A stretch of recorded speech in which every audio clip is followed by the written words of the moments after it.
Hey guys, welcome to Earth's Mightiest Mondays, where we talk about Avengers comics. Thanks for being here. We're going to start off by telling you what's coming up this week. We're going to be talking about, well, actually, tomorrow we're doing a watch party for Dollman versus Demonic Toys, otherwise known as Dollman recap, Demonic Toys recap, and Bad Channels recap with some new footage just to make it a new movie for Charles Band so he can cash in on that. And it's only 1 hour long. So that'll be tomorrow on Pete's channel, Wrestling with Horror. The links are everywhere. Wherever you find your local links, that's where they are. Descriptions, chats, all that stuff. Wednesday, G.I. Joe, A Real American Hero, issues 29 to 32. Destro and Snake Eyes on the cover of that issue. Wow, look at that. Did I read all these? No, I got one more left to read. The Dreadnoks are in this one a lot. My buddy Torch says a lot of stuff in it, so that's cool. Looking forward to that. That's on Wednesday. Then Friday, Fantastic Fridays. Oh my gosh, it's John Byrne. So we that'll be the start of the really crappy ones. So I assume I'll lose a lot of viewers. But if you want to still hang out and talk about John Byrne and Fantastic Four, then make sure you're there for Friday. 1 week from today, we're back for Avengers 218 to 220. And you got Drax on there. Oh, my goodness. So there you go. That'll be coming up. All right. So let's thank the channel members. These are our super friends. We call them super friends, but they're the channel members. So we always thank Clobbering Times as well. He is a super friend, so we always thank him. But in addition to him, we've got Dan, Steven, Sean, R.R. Phillips Story, Mark D, Digger Jim, Brennan, Quagnar, Just Joe, GT James, DJ, Rogues, Java James, Killer Pizza, Adam Moore, Al Davis, Raj, Phantom Outsider, Tevia, Soy Tamang, Classic Comics, Star Wars Politics, Don Kamwa, All Rocks, Virtual Reality Fitness, Joe, Timothy Brown, Johnny Rocketed, Retro Toy Princess, Wes Cagle, Biggie Shack, Jed Ravenwolf, Thomas Naven, Clone Captain, Daniel Collins, Simic Slayer, Anthony Beltry, Mine Master Jake, Bacon, Dino, and King Calabac. Ooh, okay, there you go. There's all the members. Thank you, guys. I appreciate that. Okay. Well, let's start bringing in the panelists so we can start going. Hey, Sean. Hey. All right. Let's bring Classic Comics. Well, hello, Mr. Fancy Pants. Hey, Classic. Hey, guys. And we got Steve from Comics Asylum. You ever play roulette? Always bet on black. What's up? Good evening, everybody. Hey, guys. All right, let's turn the comments on. And I got a PSA, so I went through Transformers the movie. I went through the 4K, the brand new Steelbook 4K, the Blu-ray which came with the 4K, the 35th anniversary Blu-ray. So there's 4 discs. The 4K is widescreen and 4K. The 4K comes with a Blu-ray, which is full screen Blu-ray, but they're both new transfers. Then the other edition was a widescreen Blu-ray and a full screen Blu-ray. In my opinion, the full screen Blu-ray is the best one. Oh yeah. You know what? Some of these movies, Transformers isn't like top 20 movies, maybe like top 25. If it's not in the top 20, it's like 22 or something, favorite movie of all time. And I've seen it many times. The 4K is awesome at parts, but it does reveal flaws. Like there's like a line, like there's literally like the entire Junk Planet part, the Junkions, there's like a line that is now clear because it's 4K, because it's just on the master. Whereas if you go back to the Blu-ray, it's not there. You can't see it at all. So which Blu-ray? The Blu-ray that came with this 4K or the... Is that the Steelbook? Yeah, I think so. Yeah, that's the Steelbook. So no, that's not. Those are not the better ones in my opinion. Oh yeah. So your previous one. Let me see your previous one. Do you have your previous Oh, one? it's somewhere on my shelf. but Okay, yeah. so that is the better one. This one has other features, so you might want the features. And when they make it widescreen, they crop it. That movie is a full screen movie. They've cropped it. Well, yeah, the features on this were on the DVD. Oh, So, well, then there you go. Yeah, I don't know. So that 4K, they're going to do a new 4K. If they do a new 4K that cleans it up, I'll have to research. I just bought that because it's the Steelbook and I have to have it anyways. Yeah, I have two of them. So yeah. Yeah. So you have two. Yeah. So those are not, I just watched them last night, went through not all the features, but I went through like time coded them and like checked every disc, 4 discs I checked last night. Yeah. I watched the entire thing in 4K, like widescreen. It was still awesome. Like some parts look really good, but they don't look that bad on the Blu-ray. So, and even the Blu-ray in that one is still from that transfer. Right. It's like Conquest. Same thing with Conquest. The Blu-ray and 4K don't look as good as the old Blu-ray because the old Blu-ray adjusted the brightness, whereas this one didn't. And it's like, this looks more like what they filmed. Yeah, but what they filmed is so fog-coated that you can't see anything. So the attempt of brightening it up was so we could see what the hell was happening.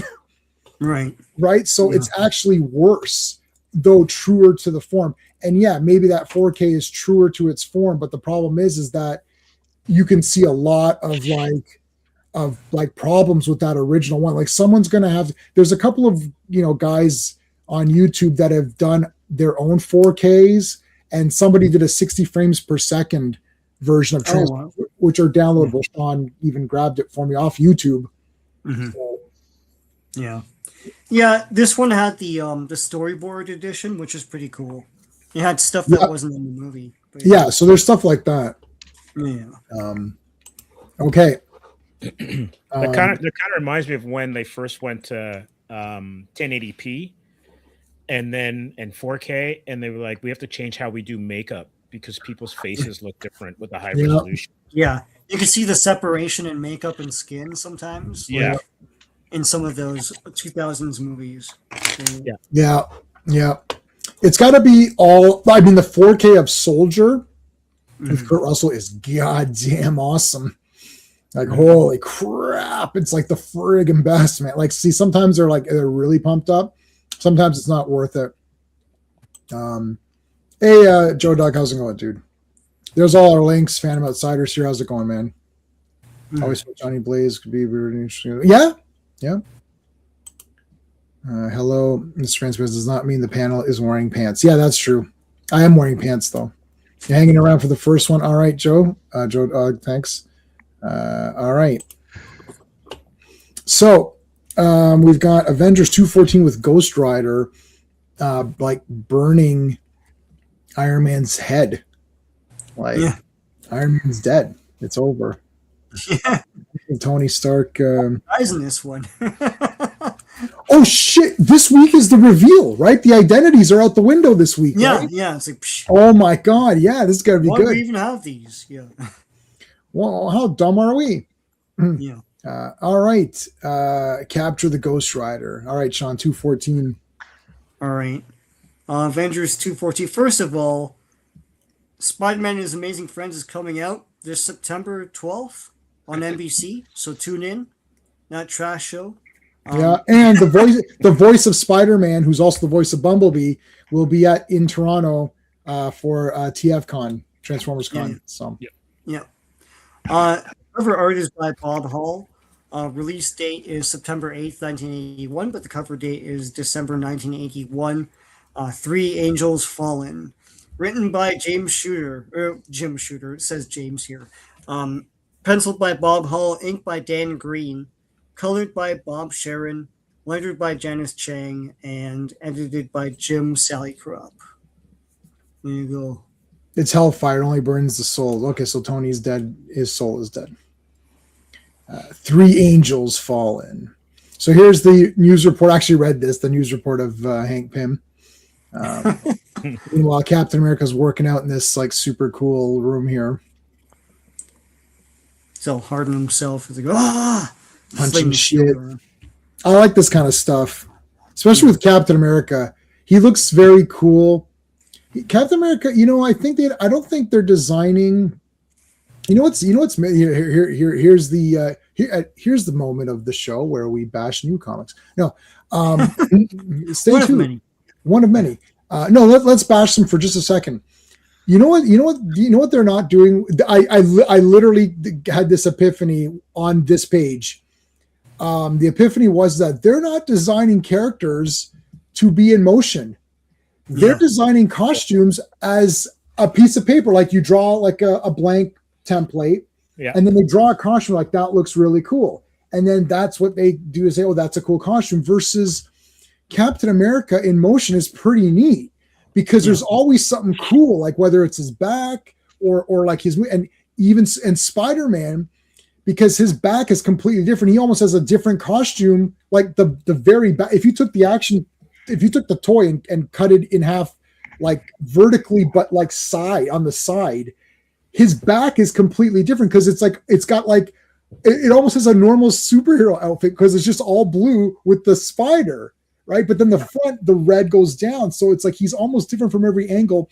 And because of that weird, how the blue kind of like comes around this way and comes from the armpits and down here and then wraps around the back, wherever he's punching or doing something, it's like a kind of a cool, you got to be careful when you draw him, right? Like there's more details in them. There's variety. Plus there's a lack of lines in today's costumes, It's like here you've got like the stripes or something and a star in the back. Yeah. Like his costume's his is the same as the front and the back, but he's got the A, so you always know where he's looking. Hey man, Linus, how's it going, dude? Yeah. I think that a lot of costumes today are actually, I think they draw them or design them so they'll be easy to cosplay. Yeah. Shit. That You might be right, buddy. Yeah. That's a good, wow, I didn't even think of that.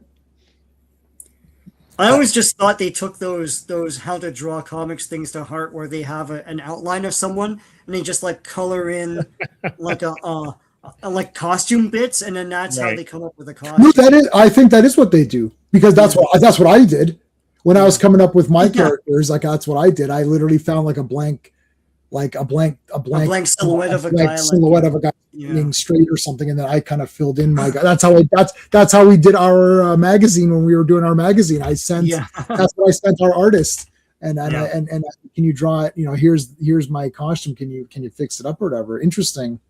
Make them less comic, more current clothes. Yeah. I also think too that people like Romita Sr. and Kirby especially don't get enough credit for being great designers. Mm-hmm. Mm. Well, Kirby's designs are like insane, so he should get like super credit. But like Punisher's look, Wolverine's look, those are Romita Sr., right? Oh. Kirby's designs fooled Iran, so that's true. That's true. All right, Tigra and Jarvis. This is going to continue until she leaves. So 4 issues. She's leaving tonight, right? Yes. Yeah. It's like, this is too much shit, man. Now she has the best costume of all, so we can all agree on that. Just her, yeah. Yeah, it's just. So then they have a playful moment here, which is whatever. There's what's his face? Thor coming in. Oh, there's the towers. Yeah. I mean, they were a landmark, so. Yeah. And they're fairly new at the time, right? So. Oh yeah. Yeah. Less than a decade. When were they done? Like late 60s or something? I don't remember exactly, but yeah, like late 60s, early 70s. Yeah, because that dude, I think it was a French trapeze artist or whatever, or tight rope walker guy, walked across them when I was a kid. Oh my gosh! Like J-Man and I, these Twin Towers were always there for us. So like to us, it's like, oh yeah, it's hard to think of them as being new. Yeah, like I mean, like that's just a thing. Yeah, like I didn't, It's like it's just always there. They were always there. Yeah. Statue of Liberty's just always been there, like forever. Yeah, like our CN Tower here in Toronto. CN Tower. Yeah, CN Tower, the City Hall, the weird shape. Yeah, yeah. They were there for the controversy. This looks crappy. This isn't a City Hall. Yeah. Right. All right, so there's our buddies, Don and Tony, and here's Janet, who wants a divorce. Consider that the divorce. Damn it, Janet. Yeah. Yeah. So I wanted. She's getting a divorce. Well, her eye is still injured. Yeah, she still can't open it. Wow. All right. Well, So she's like, "What do you want?" he He's comes like, in. "Oh, you know, Oh, I'm a sad sack." Is you are a sad sack. Yeah. What do you want me to do about it? and like, why is she pressing this together to like get him all jealous or whatever? Like, Yeah, I don't know. here's what you're missing out on. Go away. 70s. They showed up in King Kong. Yeah, that's right. Yes. Yeah. Mhm. It's like, all right, she won't burn the toast again. Yeah. Oh, come on. Oh, man, Linus, come on. No, no, no. She's giving him the divorce or whatever. There's I don't know why he's all pissed off at Kang, but I guess that's fine. Was he kicking here like just a disc at another disc or something? Yeah, somebody spray painted Kang on the wall, so now he's kicking it because he's pissed off. He's pissed. Kang! Oh, here's the never been attacked by a tree. Yes, the logger, whatever, you're right. Can you break a log like that? Can you break a log like Oh, that? village C. Like, But Mr. Miyagi could break the log. yeah, That was Well, awesome. he broke the log. Yeah, no, Yeah, didn't he have to broke show it because off. like they foreshadowed that because they said Yeah. they showed the poster of Sato doing it, and he's like, Yeah. "Can you break a log like that?" He's like, "I don't know, I've never been attacked by a tree." But then later he does break it. That's Yeah, awesome. A little bit of foreshadowing there. Yeah, to two show- is two is the might best. be better than one. Well, 1 and 2 combined together as one movie is yeah, great. yeah.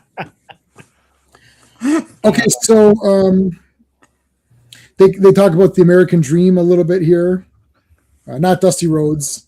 But Yeah. it's like he's like, Hot yes, times, Daddy. hot times, Daddy. Captain America, did they put hot times on you, Daddy? They did, Jarvis. They did. They just they talk about the American dream. I don't know. It's like it's Oh, tough it's Jim and- Shooter. I was like, who wrote this? It's Jim Shooter. So yeah. Well, there's Monsieur Blaze. Johnny Blaze is here waiting. Now, I have not read. Let me think about this. I think 0. I've read 0. Oh yeah. Johnny Blaze Ghost Rider. Like actually 0. Like I think actually 0. Wow. Dan Ketch.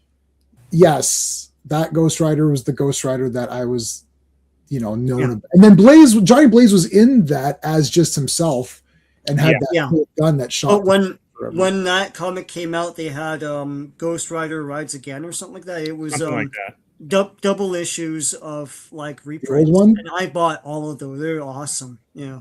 So those are double issues of the original ones, Yeah. Yeah. reprints or whatever. Yes. Yeah. I know I've read 0. So Yeah. I don't know what's going. Like, is he he's not a villain, right? Or is he? Because he seems pretty like a villain here. Like he's just being a total dick. He's possessed by another Ghost Rider at this Mhm. point. Oh, I always thought Ghost Rider was Zarathos. That's where I get confused. So I'm with you, um, Sean. I yeah. always get kind of twisted on that. yeah, he's possessed by a bad one or something. I think I don't know. Okay, The chat this- will know, man. Yeah, this is the Johnny Blaze like Spider-Man 3 essentially. oh, I see. And yeah, Phantom Menace, because they talk about, it's based on how much work you put into it, and you have to come and you still might not succeed even if you put a lot of work into it, but you got a better chance of doing it. So it's like kind of the regular American dream stuff, that not the I just get stuff because I'm here. So yes, they can have that conversation today. I guess you're correct. No, but the point of it was that he should trust that there's a good man in Hank Pym, that he worked with them, so he knows that, yeah. and that he'll come around or whatever. I don't know. Yeah, he just had a bad writing day. It's like Yeah. the writers wrote me bad today. It's like that's it. Yeah, they're on a tear right now. I mean, they just did some bad work on Danvers there, Yeah. So Yeah, you they're- might be next, Cap. so watch out. Marvel writers, you're just in a slump. You'll be great again. You're just in a slump. You gotta do better. Yeah. No, I like this. Superman 3 trumps Falcon and Winter Soldiers. Yeah, the kid. He's like, oh. Yeah. You'll be great again, Marvel.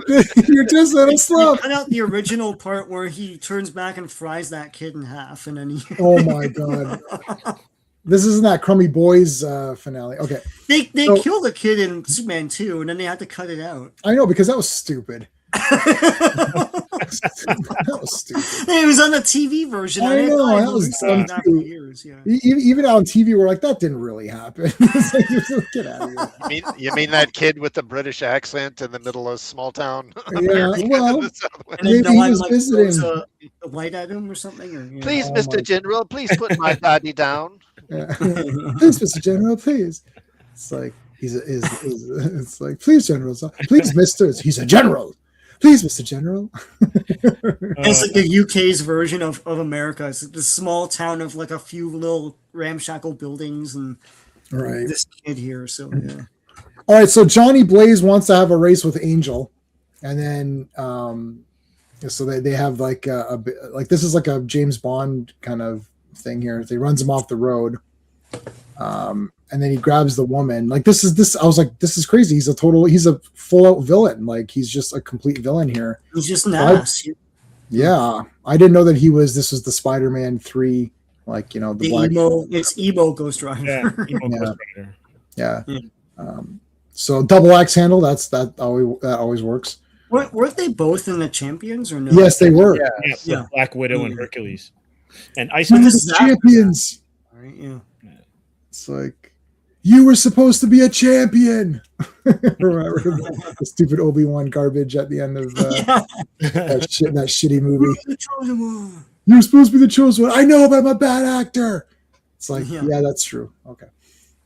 I talk like I have marbles in my mouth. That's true too. Yeah. That's true. That is true. Yeah. And this isn't a very strong image of Vader crying like a loser at the. I know. Stop it. Like, okay.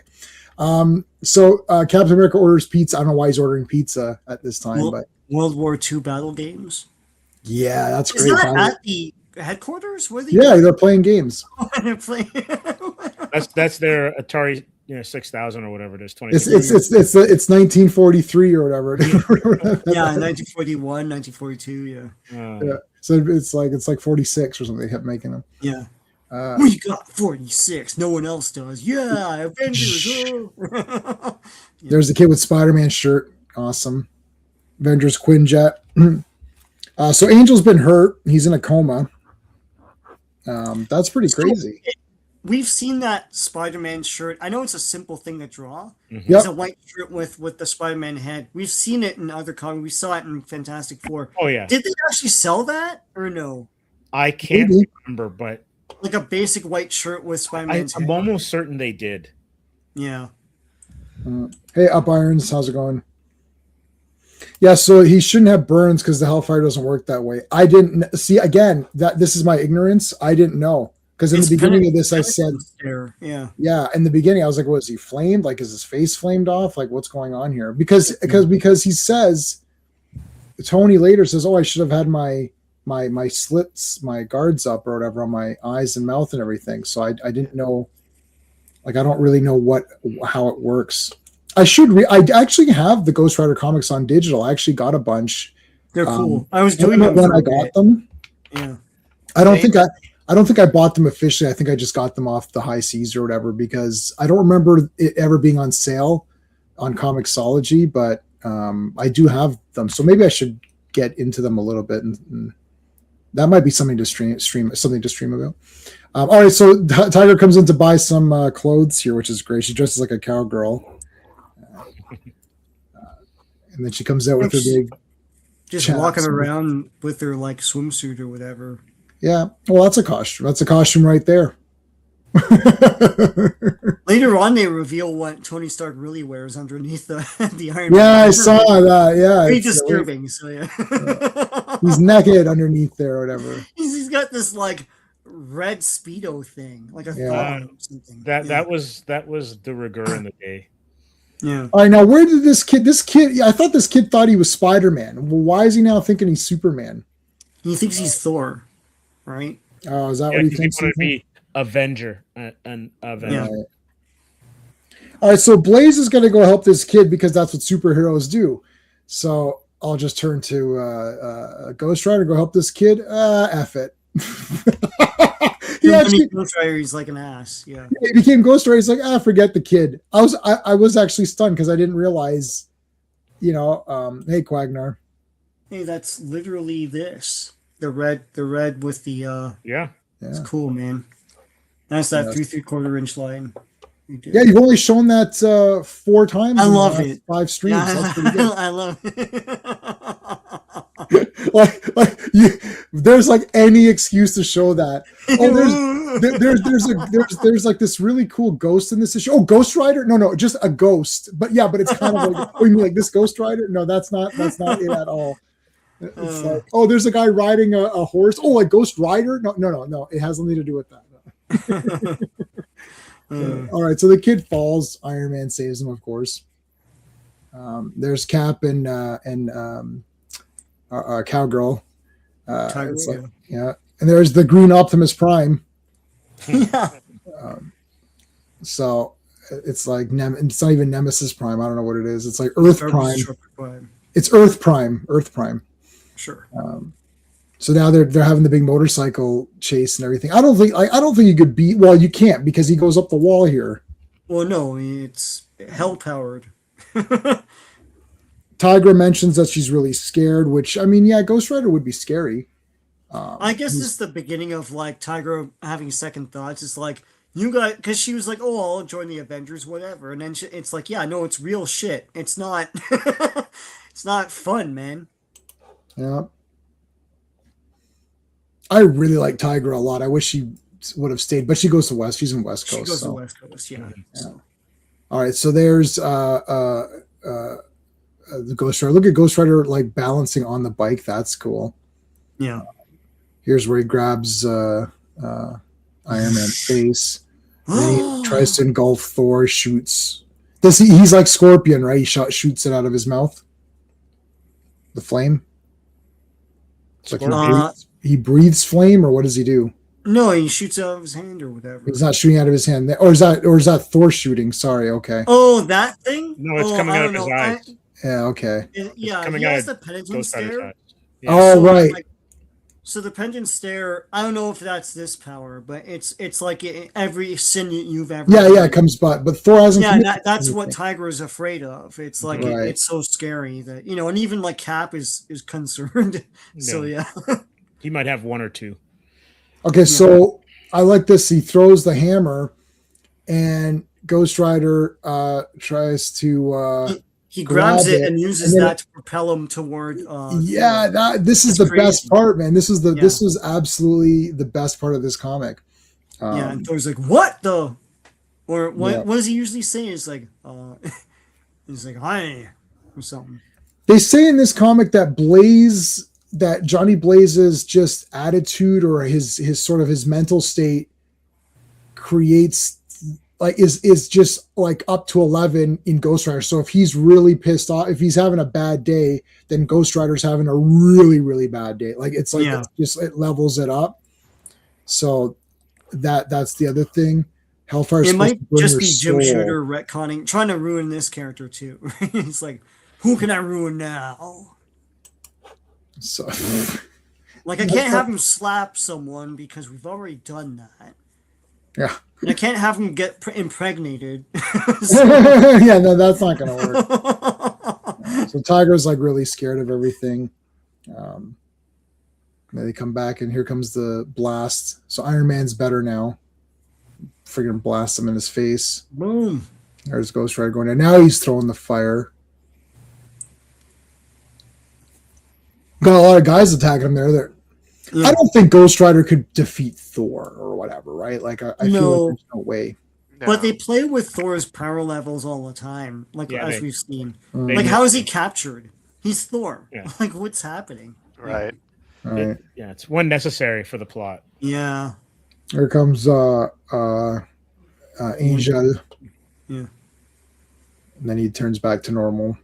And he's like, oh, leave me alone. Just leave me alone. Well, actually, we can't because you just literally attacked people and like. And you're under arrest. You are under arrest. It's like you are under arrest. Yeah. You are under arrest. Under arrest.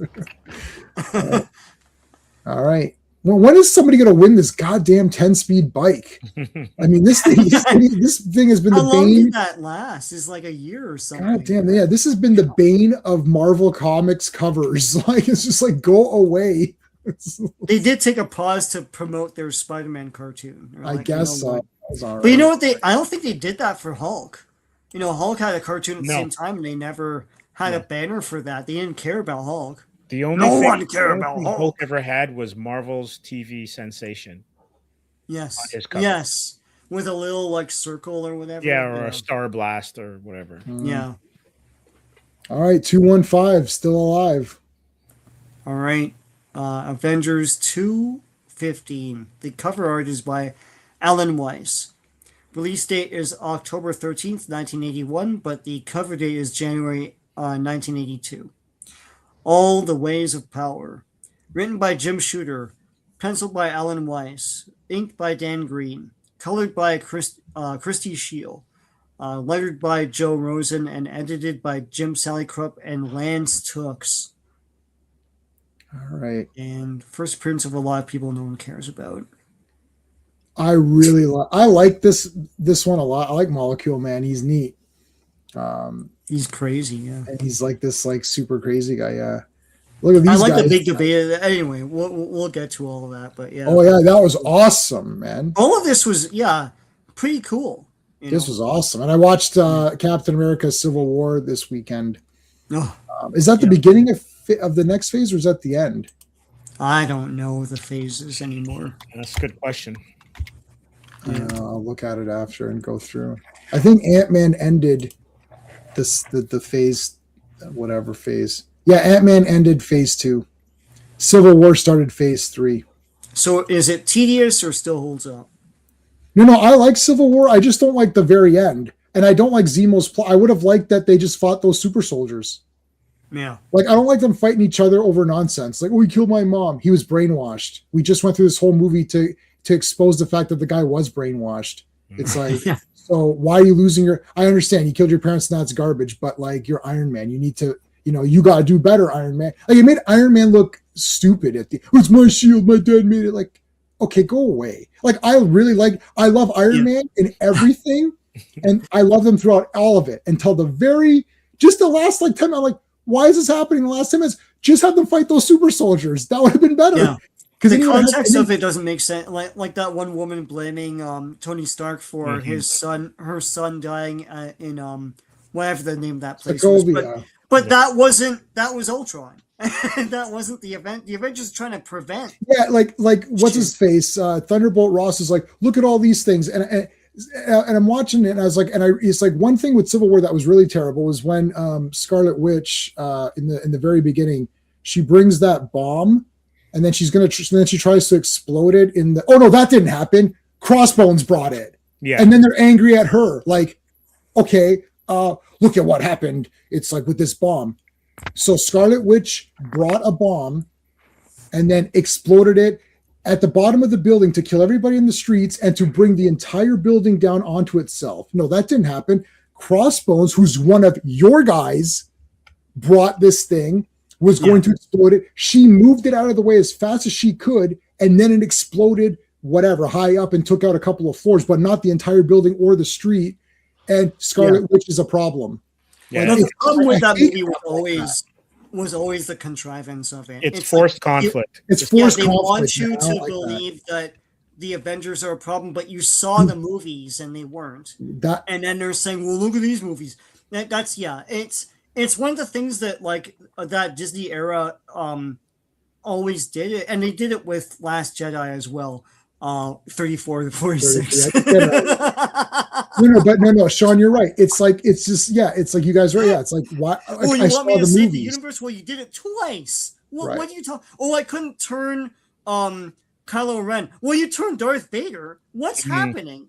Yeah, what are the movies that I watched? Anyway, Yeah, but no, you're right. We just watched the Avengers movies. And it's worse because my wife and I are watching one every. So it's like we watch Ant-Man. Like we're watching 1 to 2 a week.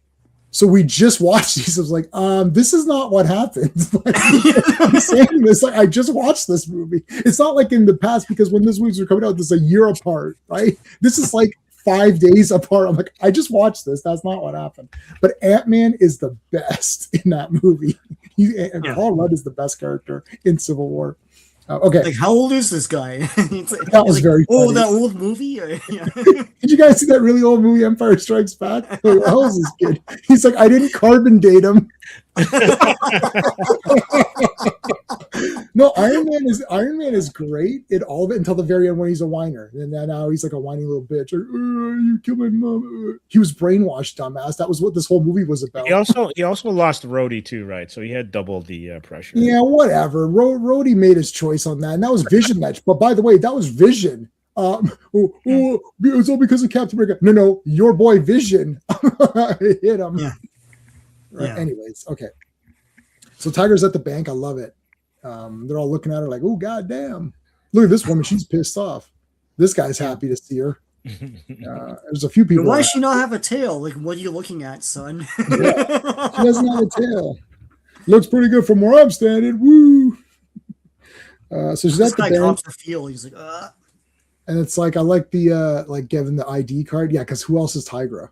Yeah. Are you sure it's that's you? practically the same picture. No, she's that's the funny It's part. exactly She's she's like this, and it's like exactly Yeah. the same lines and everything. no, she's smiling to make it the same picture. That's actually really funny. That's an artist. That's a great gag because nobody looks like their photo. She's actually smiling in the exact same way to be like, look, it's me. See, get it? Yeah. I think that was intentional. That's very funny. Yeah. So then she's being harassed here by these guys, and she scratches his briefcase or whatever. And then she runs off. Now she's going to get some clothes. This is like Pretty Woman. Getting the big clothing, and they serve her this time, not like where they don't serve her in the beginning. In Pretty Woman, they just come back with richer gear. Then she goes to the big pub here. One milk neat coming up. Come on, man. Yeah, I like milk too. So. Milk does a body good. How much milk you been drinking? Woo! Hilarious. I know milk does a body good, but how much milk you been drinking? So she ties this guy up. Goes to the subway here. This is cool. She gets a little bit of a victory here. You get this guy's like banging and stuff like that. And dude, if this is why I don't take the subway. But if I took the subway and there was someone banging and someone beat the crap out of him, I would be very happy. It's like, why are you banging? I just want to ride the subway in peace. Like that's why I don't use the subway. I can't. She saved 200 on the street. It doesn't die in the building. So it does. Oh yeah. So she saved over 200 street, but a dozen died in the building. So it doesn't. Right. Exactly. That you're talking about Wanda. I know. Like, I mean, she was awesome in that movie. I like Scarlet Witch in the movies. Probably, I mean, they just give her telekinesis or whatever, not telekinesis. Telekinesis, basically. They're just like, okay, she has telekinesis. There, I've explained it. One of the characters in one of the Avengers movies, they're explaining their powers, and then the guy's like, can you say that in English? And they're like, oh, he's fast and she's weird. I'm like, that's better than any of these Marvel comics we've been reading. She just does weird stuff. Okay. Just whatever. It doesn't matter. So this punk Dreadnought wanted this guy, in this guy's defense, he applied to be a Dreadnought, and then Zartan didn't accept him, so now he's pissed off. And then he breaks the guy, and then Tigra gives him some money, and then takes off. That was Maria Hill. Yes, that's right, Maria. Yeah, that was the best line. It's like, he's fast and she's weird. It's like Nick Fury's like, what? Just tell me the thing. Kobe Smulders. Kobe Smulders, yeah. I It don't was going to be Wonder Woman, but that never happened. That would have been interesting. It was the Joss Whedon one, and he never got his act together. So, All right, so that's a Subway Crab Silver Surfer. I think I've changed a little bit of my attitude on Silver Surfer. I think I prefer the Kirby original concept because this is now like all just commentary on everything. It's just basically Stan Lee's soapbox, but but talking as Silver Surfer. Look how crap humanity is. I know we're still buying your comics though, right, Stan? So whatever. Like, Yeah. It's like, oh, humanity's so trash. Or if it's so trash, why don't you give your comics for free to help kids? Okay, exactly. So shut them out. I hate that humanity's trash shit. I really, oh my god. That movie Begonia really pissed me off. I want to do a video. I want to do a video on it. Oh, you know what? That would be fun. Begonia is something else, man. I haven't seen it. I don't know if it's supposed to be funny, but no, it's not. At least I don't think so. It's so dumb. It's quirky crazy. It's quirky crazy. Anyway. Okay, so he's flying around. There's the wand. Remember Molecule Man and the wand? Yeah. So he tried to take over Silver Surfer, but he just couldn't because it's Silver Surfer, clearly. But then it sort of manifested him. But he's like a little guy. Or I feel he wasn't always little, was he? I don't think he was. He's always a little guy, yeah. Not like he feels really little here. I don't know why. He's drawn differently than when I think we did an FF where he was in it, where Reed became he got possessed by the wand or whatever, and he was much taller.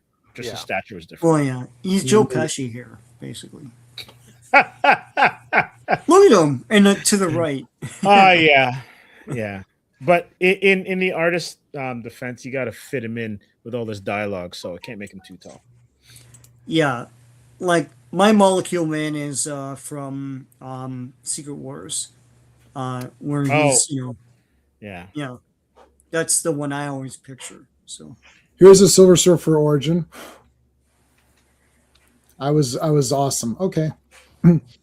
Okay, now this is great. Molecule Man's like, you know what? I'm gonna eat the planet too. I love it. He's like, yeah, I'm gonna be better than Galactus. Yeah. So there you go. I like these. I like the tattoos that he has on his face, like those electric. Yeah, weird. Tattoos or whatever. He makes himself a helmet. And there's Silver Surfer. I like Silver Surfer here. He's cool. He looks like a Mortis. Yeah. Yeah. Oh, with the helmet thing? Yeah, he does a little bit. Because they're all purple and green, so it's like... Yeah.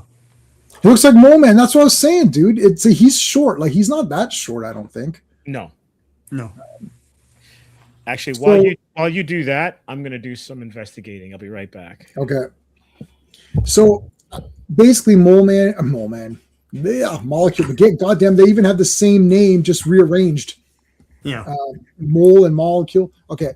So Molecule Man can control molecules, but just on a living matter. So he could do like the Earth and whatever. Cool. Hey, Bobby, how's it going? Oh yeah, everybody hit the like. Oh. Okay, so he's supposed to be 5'7". Okay. Yeah. Yeah, but I'm 5'7". Like that's not. I wouldn't say that's short. Like Napoleon was 5'7". Yeah. So Napoleon's not. I know people say he's short, but he's not. Back in Napoleon's day, he would have been like tall. Yeah, he's normal size. I did a course on Napoleon. I was like,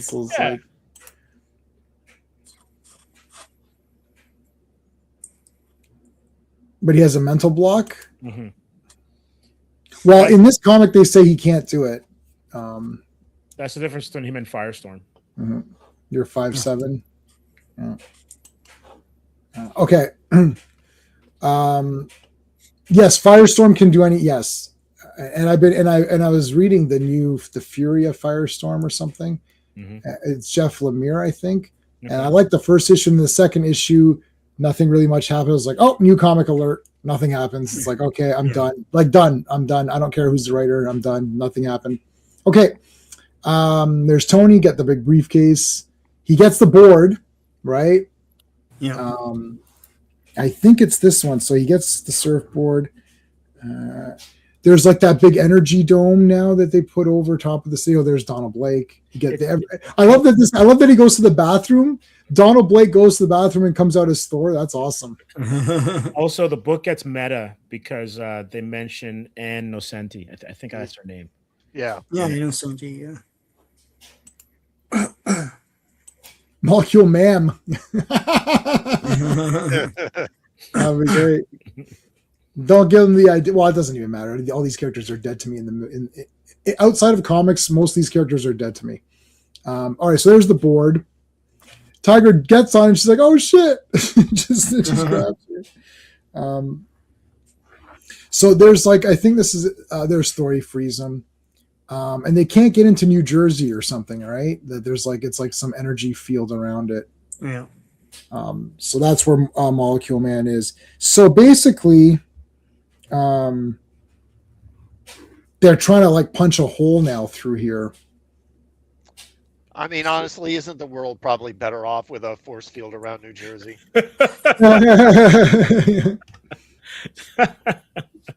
I never knew why there are New Jersey jokes. Like, you grow up in Canada and you see it on TV and stuff, and then I went there and I realized why.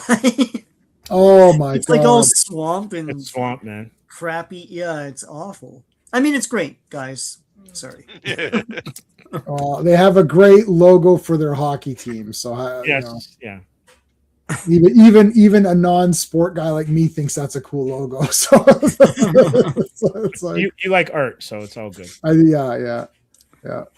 All right, so they're all trying their best to break through. They get a little bit of a hole in there. Oh, okay. Well, maybe it's not yet. So back to Molecule Man. Okay, no. So they do break. So he's like, ha, they're going to try to break through. So they get a small hole through with all their powers. So that's how strong it is. It took Thor, Iron Man, Silver Surfer, and Captain America just to poke a hole large enough for, skinny little Tiger again. Tiger to get through. So she got through.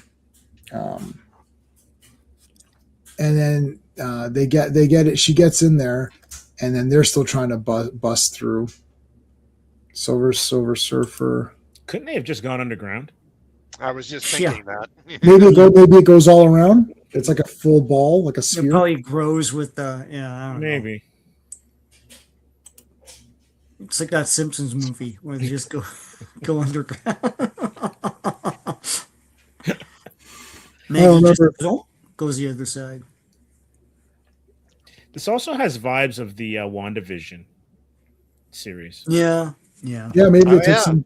Yeah. They probably took from. Yeah, they may have. Maybe somebody on there read a comic. There was. I like. First of all, I've watched WandaVision twice, so I like it. So I don't care about the people that don't like it. That's fine. Yeah, WandaVision's fine. I like Scarlet Witch, and I like Doctor Strange too, where Scarlet Witch is killing all. And then it was like, oh, but she killed all those people. Yeah, but they were losers. So she killed all the loser characters that were fake. It's like, oh, she killed the fake Captain Marvel. Okay, who cares? It's the fake Captain Marvel. It's like, oh, look, she killed the fake Fantastic Four. Okay, so she killed the fake.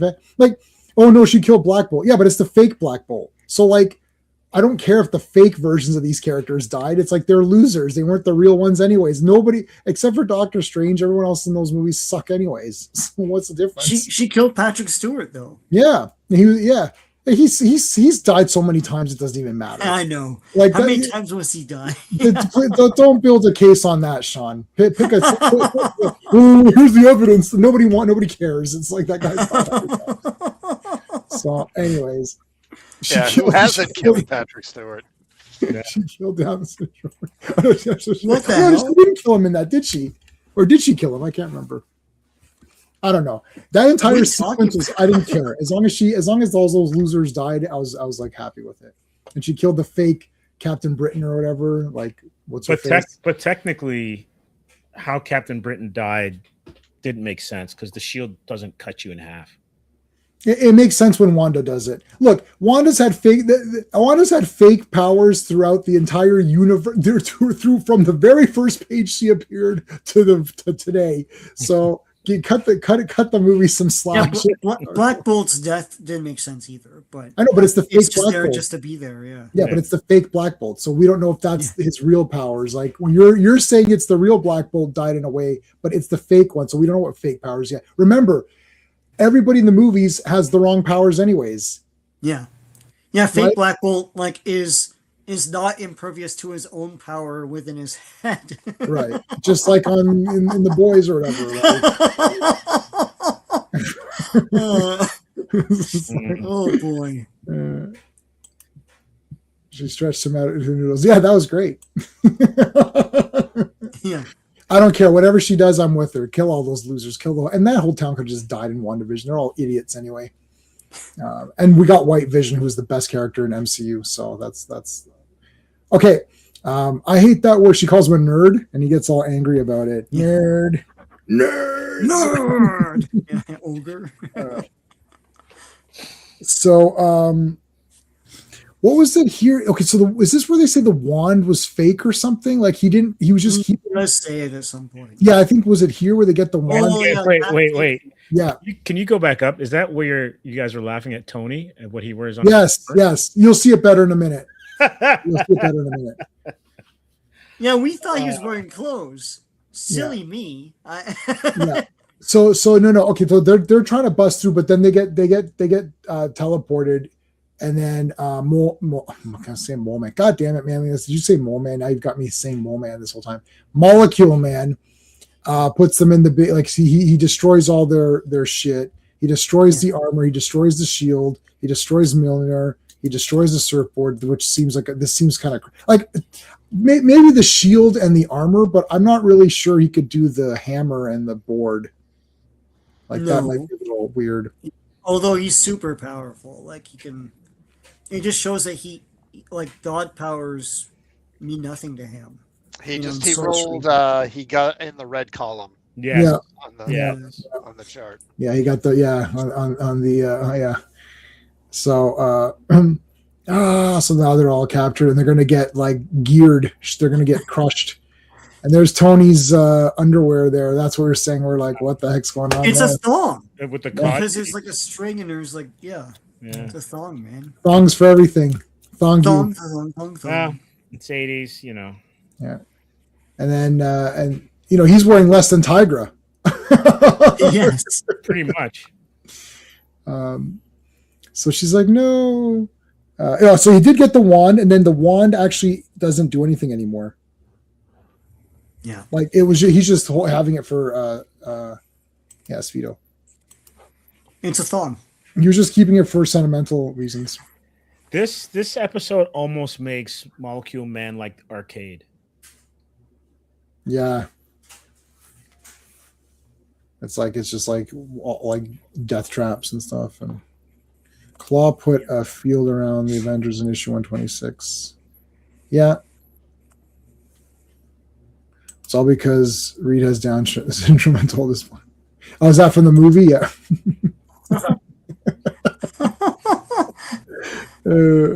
It is fun seeing her kill all those idiots. She should have killed everybody. If she had murdered everybody in that town in WandaVision, that would have been like one of my favorite shows because they're all stupid. They're all useless people anyways. Like, oh no, these poor people. Well, they suck anyway. Just could kill them all. Anyway, all right. 216. Right. Hey, no Wasp. What happened to Wasp? She stayed behind. Yeah. Well, she's recovering. She has a black eye. Well, she could see through one eye, right? Yeah, it's true. Avengers 216. Win a Columbia 10-speed racer. The art is by the cover art's by Alan Weiss. The release date is November 17th, 1981, but the cover date is February 1982. To Avenge the Avengers. Written by Jim Shooter, penciled by Alan Wise, inked by Dan Green, colored by Christy Shield, lettered by Joe Rosen, and edited by Jim Sally Krupp. What do you think about the heavy inks on these two issues? It's different. Yeah. I'm not sure it fits the tone of the book. Yeah. This is something that you would have seen in like Dracula, like when Gene Colan was doing Dracula and stuff like that. But Surfer's different. Like he doesn't have Yeah. reflection lines on him. It's just It's more black. shadows. Yeah. Well, he kind of had. But Dan Green's a great inker, so he's probably just following the pencils. Yeah. Because Dan Green's inks aren't usually this dark and heavy. Yeah. I liked these two. I thought they were just really cool. I don't know. I like this, like, try to talk to the guy. Like, he just crushed the Avengers right there. Yeah. But, like, and the Power Cosmic, did a thing and saved them, whatever. But, like, I mean, this is nonsense. But it's just awesome because I like, look at Tigra. She's, like, destroyed here. Like, holy crap. Like, I'm a total loser. And I just let all these guys get killed and I didn't even do anything. Yeah, like I'm right beside them. You like know what's I crazy? just- Going back to the read art, him. you look at that panel. Tell me that's not like how they drew hair in the 90s and continue to do it today. Yeah, I like this hair a lot. Yeah. I like both these comics. I think they're cool. And I like Tigra anyways. And I like this, like, recap. My day was going fine. I kind of helped the guy out in the subway here, hanging out with the Silver Surfer. And then all of a sudden it just went to shit. Like, I came in here. Her side boob, let's see. Yeah, that's good. That's a good side. That's a good side boob. Then he just crushed all my friends, and now I'm just like hanging out here. And he's like, yeah, like I don't know. It's just like this with this weird helmet on. It's just kind of neat. I don't know. It's just weird. They got you'll see what happened because if they were squashed, yeah, something would have come. Yeah, what happened? I think they went, so like he'll explain it later, but like they kind of went through it underneath. They went through the thing. But I like Tigra, like, she's just going to be his pet now. He's like, oh yeah, I'll just make you my pet. It's like, you can talk to me, and if you like me, we could be friends or whatever, and you could be my pet. Like, look at the way I think you guys are saying that it's just like the lots of the black, like the heavy inking. Mm-hmm. It's kind of neat. Like, look how. Like he looks pretty scary and kind of demented. Yeah. I think the inks. I'm sure this the pencils first, but I'm sure the art team that's the purpose of it because this is more of a horror comic. In terms of like how demented he is. So it's like, all right, you're gonna just be my pet or whatever. Is that a fur ball or hairball? Sorry, that he caught. Yeah, or something. Oh, it's like a molecule. It's like. Just a bunch of random molecules. So then I got the military, call the army. Here's Fantastic Four. Dun, I'll bust through, of course. Reed will think about busting through. Clobber times. Thing tries to punch through. Nova, of course, it doesn't work. Wait a second. The hole that Cap made, like it reformed. Yeah. Or are they not finding it? I'm not sure what happened there. I can't remember. I can't remember why they can't find that. Well, it doesn't matter because in about 2 seconds there's going to be a massive flooding, so they don't have much time to do anything before like this huge flood comes and just engulfs them all. Anyways, Poor Johnny. He doesn't have much imagination. Yeah. If he did, he could probably defeat everybody, really. So you can see here they went through the thing, and the Power Cosmic somehow gave them all visions abilities or something, and went through.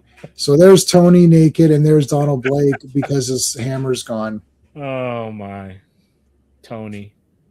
Now, like Captain America's like, wait a minute, where's Thor? And Tony Stark, you're Iron Man, right, Cap? I feel a little foolish about keeping that secret from you till now. I'm sure Don feels the same way, right, Tony? Dr. Don Blake, you are Thor? I was. When I stamped my old wooden walking stick upon the ground, I was transformed mystically in a way even I don't understand into Thor. And then it's like, so now he doesn't have it. Yeah, see, he does have, well, he has the yellow shining. But this Silver Surfer does look weird. It looks different than what I'm used to. Yeah, it does look different. Just a heavier brush to do the highlights and the lowlights. Well, So they're alive. Obviously, their identities are revealed, saying that Tiger's alone. It's like we've got to get in there. So now I like what they say here, where it's like the new village people. Yeah. I like how they're like, okay, well, we got to figure out what we're going to do. And Tony's like, well, I'm not just the suit of armor. I could do other stuff. And Donald Blake's like, yeah, I want to do stuff too. They're like, we're not just our hero roles. I'm not just Thor or whatever. So, all right, here's my plan. And then we cut back. So he made her like this sort of like, like bed. It's like a big. Is that a ball of yarn besides the bed? Yeah, there's a ball of yarn. Yeah. He gave her like a little cat room or something. No scratching post? What's going on here? Come on. Yeah. So she actually thinks to herself, why don't I just like go attack him now? Like just go and sneak up and attack him. Like he's sleeping. I could go nail him right now. So she actually goes. She's creeping slowly. Now here's the thing. There's actually a molecule trap. So this is weird. She can't see this, but he set up this thing that visually she can't see, but it's like it's like a laser thing. Like if you pass through it, he'll know. From like entrapment. Yeah, entrapment, which I had the. Were you here for the entrapment thing? No. Oh, here you go. Oh, there you go. Everyone's like, that's why everyone went to go see that movie twice. It's like, so it nails it nails her. So he knows. So Molecule Man knows that she's coming to kill him, and he's waiting for it. And then she's like, yeah, but I can't just go and kill him. Like there's got to be another way. So she's against killing him. And this actually, in a way, makes Molecule Man, God damn it. Molecule Man is like, wait, she didn't kill me. She couldn't have known that I knew she was approaching. So it's like, what happened? Why did she stop? Like, it's kind of makes him question a little bit. I think it's pretty neat. All right. And then Captain America's like, no, we're not dead. And they're like, oh, thank God. Now she knows their identities. So now she knows. She knows Donald Blake and Tony.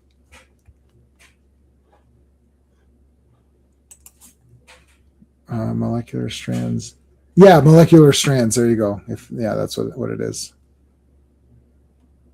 She almost married him. Yeah. Yeah, then she could make him miserable if she married him. Yeah, that would have been probably better.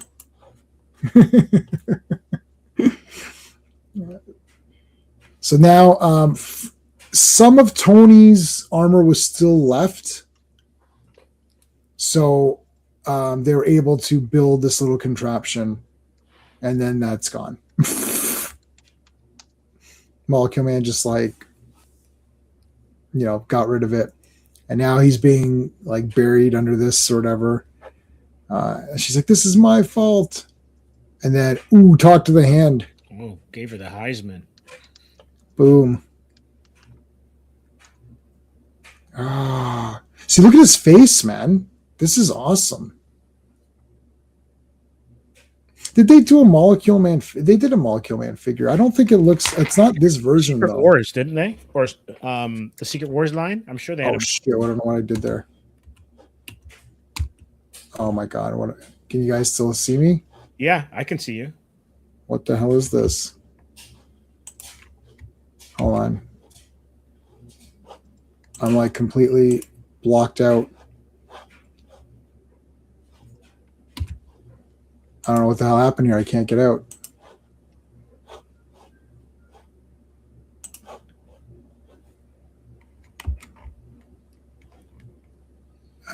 Yeah, I'm out. I don't know. I can't do anything. Can you hear us?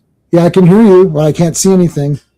Oh, wow. I'm like, how do I get out of this?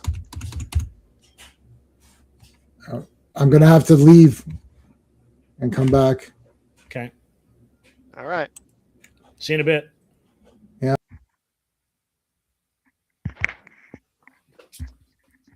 So I guess we We'll keep it. We'll keep it floating. We'll keep it afloat. So the thing about the Avengers roster getting changed over, it was a good way to keep certain fringe characters under trademark. And you could tell that sometimes they just didn't know what to do with the characters on the roster. Yeah. All right, we're back. I lost all my. Is it still like kind of jammed on you? You can't scroll. No, it's okay now. Hmm. I lost all my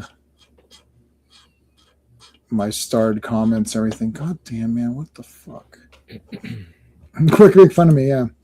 So I don't know what I hit there, but like I was like out. So there's Captain America trying to help out, and I mean, Molecule Man can't really do anything to him. Like, I mean, I feel like everyone's just beating the crap out of him, but like they can't do anything. Like they try, and he just like he broke his nose here. He punched him in the face. This was funny. He got a sneak shot in. He got like a sneaky shot in there and punched him in his face. Oh, my nose is broken. He runs off. There's Tony and there's Donald again. They're going through. I like this, like the big shadowing here. Yeah. And then she's like, this is where she calls him a nerd or whatever. He's down. He must have exhausted himself. Yeah. Okay. Got into the Avengers in the mid 80s. Not familiar with the early 80s. Yeah. So now he's throwing like stars at Captain America. That's kind of cool. Yeah, this is very arcade-esque. Yeah. Or Mojo without the TV audience. Like, yeah, it's like these weird star things. All right, he got a shot in there. So I think she'd called him a nerd, and that distracted him or something.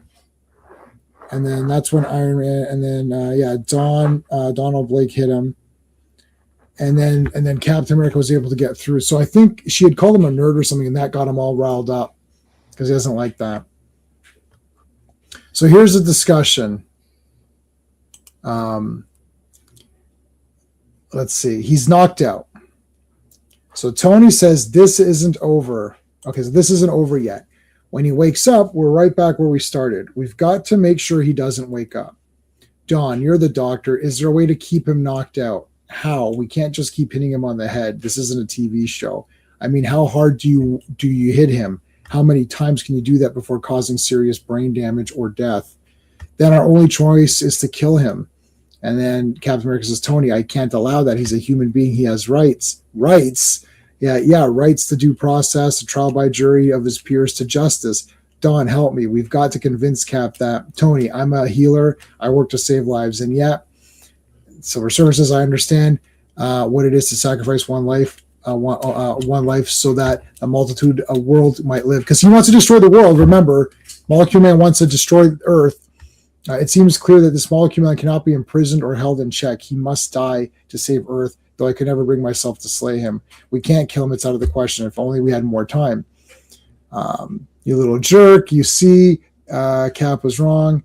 Power very seldom corrupts. See, this is great. I like this. Power very seldom corrupts. It usually doesn't change anything. It just magnifies what's already there, whether it's good and noble or evil and petty.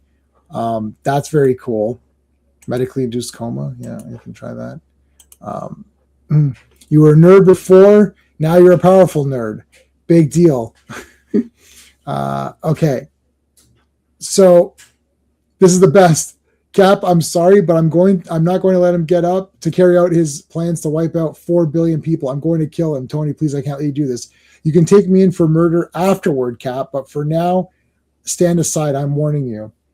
You'll have to go through me, Tony. Suddenly he gets up. He's like, hello. I want to see a therapist and go from there or whatever. And then he restores all their stuff, and he's going to go into face, to go on, trial, I guess, or whatever. Jeez, he does look like Joe Pesci. He does right there. Yeah. So what do you guys think? Like, should they have killed him or what? Nope. No. I mean, it's one thing to say that, and then to kill somebody sitting there unconscious. It's another Mhm. thing.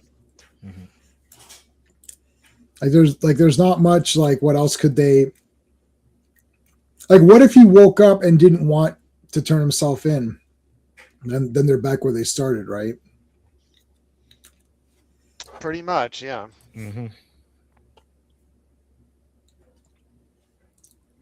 So wait, Molecule Man. That's right. Yeah, that's in Secret Wars 2.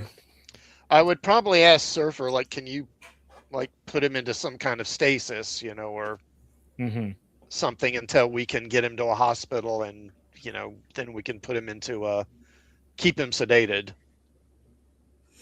If you keep him sedated, is that just like killing him anyways, or like it's like are you thinking that maybe later they can find a way to take his powers away from him or something? Maybe like I forgot his origin.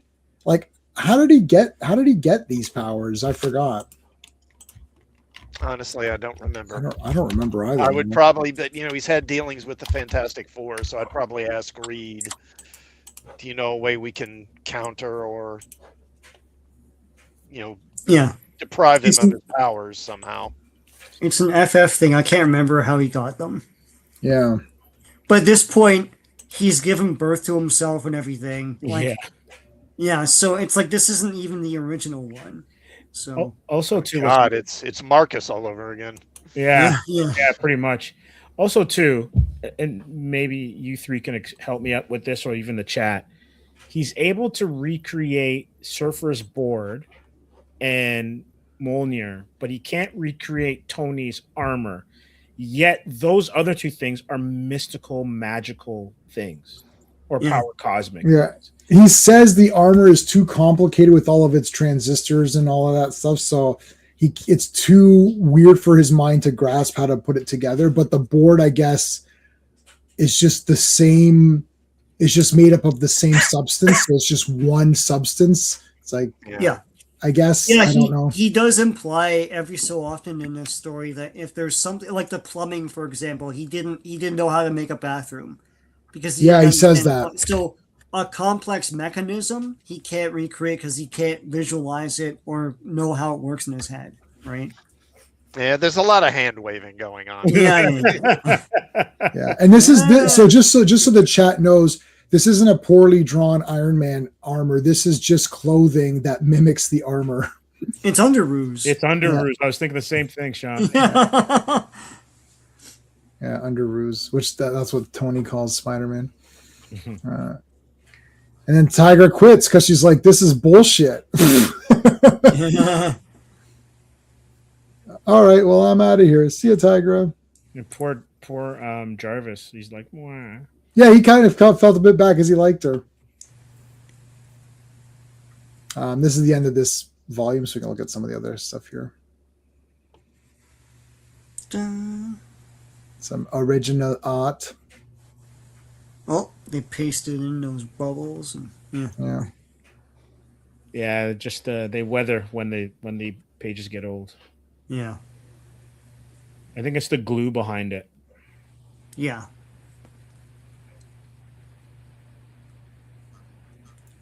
All right. That was volume 20. There's 25 volumes of Avengers. So now we're on volume 21.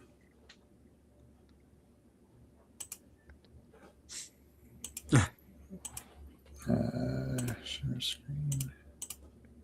Boom. All right, so you got to hold on a second because when I did this, I lost all my. So Steve, what have you got going on your channel while I'm getting all this together? We're in the process of putting up a video that we did where we interviewed Sugarland Beard. She's a voice actress as well as does live action stuff. So we were able to interview her at Kitchener. And then we're also going to put up a little bit of a little sizzle reel based on our time in Montreal, as well as signing at Indigo. We signed copies of Atrium at Indigo and St. Catharines yesterday. Wow. Classic, do you have anything? Yeah, so tomorrow I'm going to resume my Star Trek live streams. Nice. I'll start. Well, tomorrow's live stream, I'll basically just be kind of talking about, the kind of the hiatus between season 2 and season 3 and some of the changes that took place. Roddenberry pretty much walking away from the show, and Fred Freiberger coming in to be the showrunner, and some other stuff. All right. So tomorrow I'll be back co-hosting Dollman versus Demonic Toys. It's going to be a watch party, so we're going to watch the movie together. Wednesday, most of us are back for G.I. Joe issues 29 to 32, and some of us are back for Fantastic Fridays, more Fantastic Four comics, and then 1 week from today, we're all back for more Avengers comics. Sean, that's my channel, and Sean, besides the stuff that you're on. Oh, sorry, I still have Classic Comics channel. Mine's JMan77, so it's easy. It's an easy one to know. There you go. The links are in the chat. And then Sean, what have you got besides the streams with me? I haven't been able to make new videos recently, but I hope to sometime this week. In the meantime, I have a video up about my haul from Horrorama, which just happened on Saturday here in Toronto. Some pretty cool stuff there.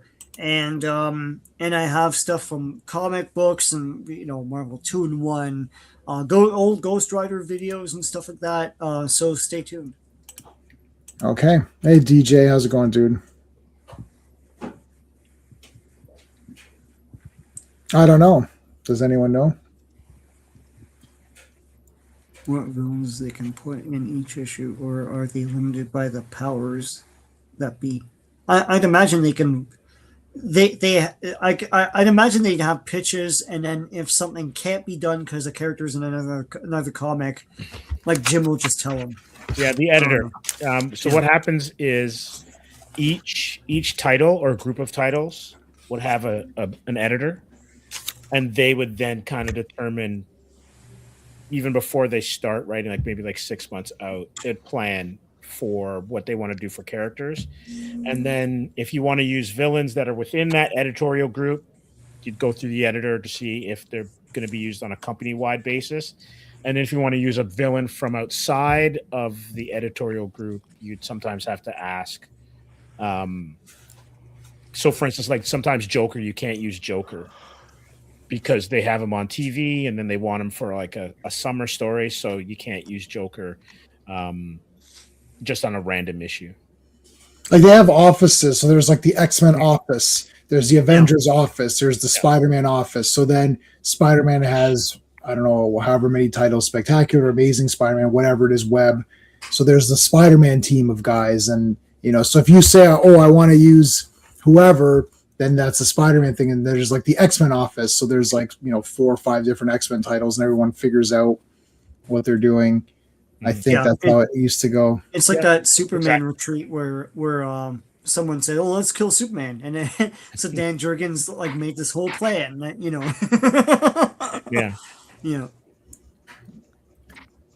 week starts the Justice for Hank. But yeah, you know what? This issue, like, it is actually frustratingly kind of interesting because like you are really on Hank's side a bit here. You're like, F all this. Like, no one's believing me.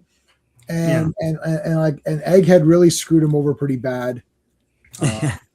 Was that supposed to be Egghead in the Ant-Man movie? Like the guy who becomes Yellow Jacket, or is that a different guy? No, it's a different guy. Okay. And he's not supposed to be MODOK either. Yeah. Oh god damn, I forgot. He's not supposed to look like shit either. So anyway. Wow. Yeah, you definitely get the sense, I think, that they're trying to do some repair work on Yellow Jacket's character and basically try and make him not seem like as awful as he comes across. And I don't know if you guys got into it, but basically years later they try to save him completely by saying he was a Skrull. Yeah. Oh yeah. What? But how many years later? like when they had Secret Invasion.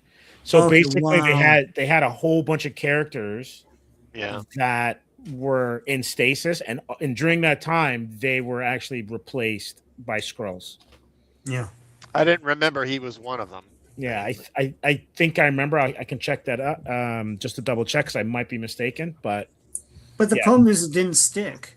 Like, it's Marvel. No one, it's Marvel. Yeah. Nothing sticks. Well, no, but like in terms of the public imagination, it's like him slapping Jan is like super, like it's memeable, like it's everywhere.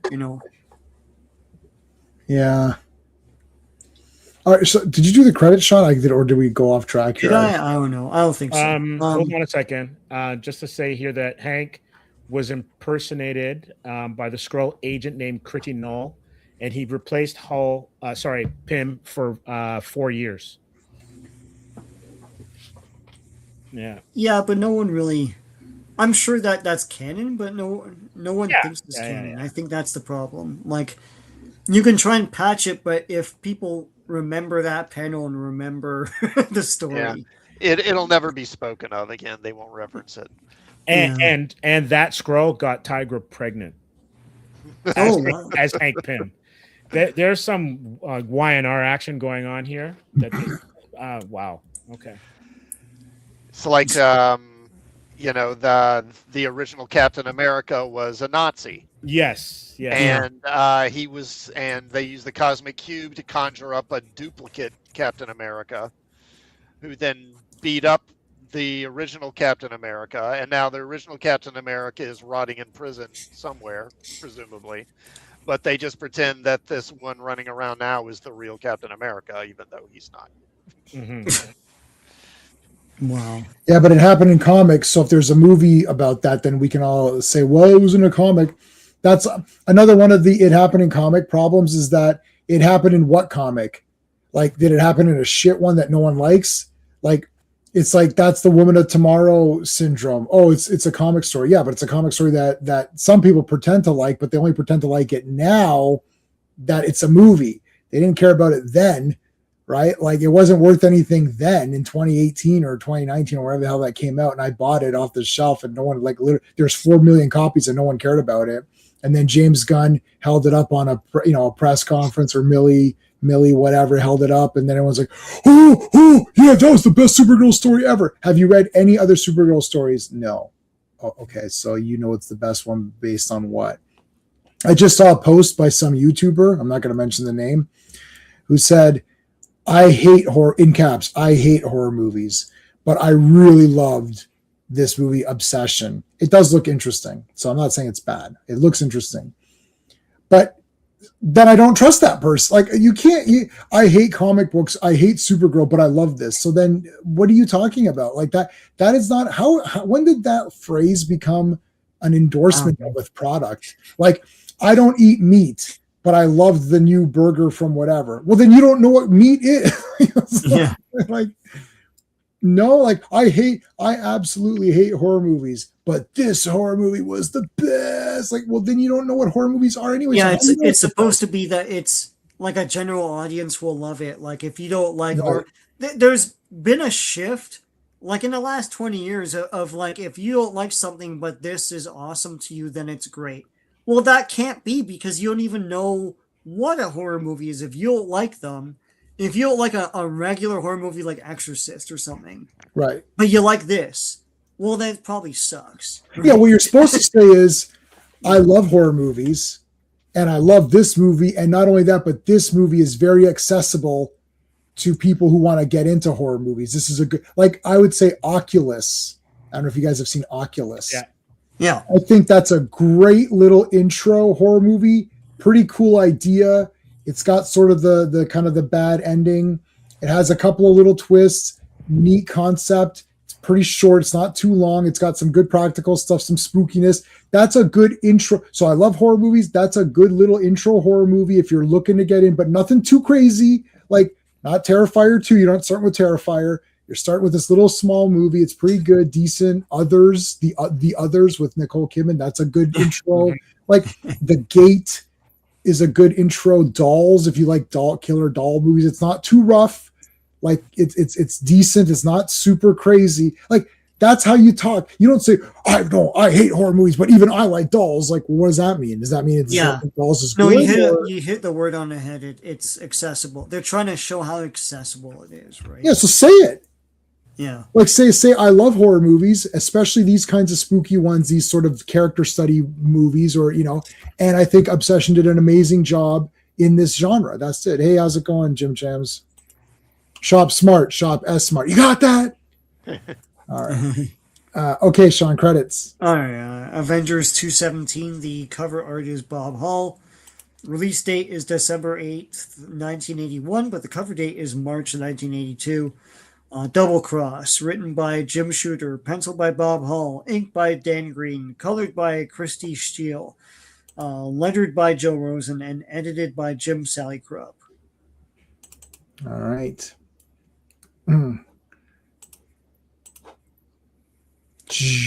Dun, dun, dun, dun. It's like this is like he's facing off against everybody. Yeah. Double Cross. So this is a random guy who's just attacking. I told you, Avengers. Yeah. This guy's going to be kind of a recurring character for a while. Okay. The Meccano Marauder. What was his name?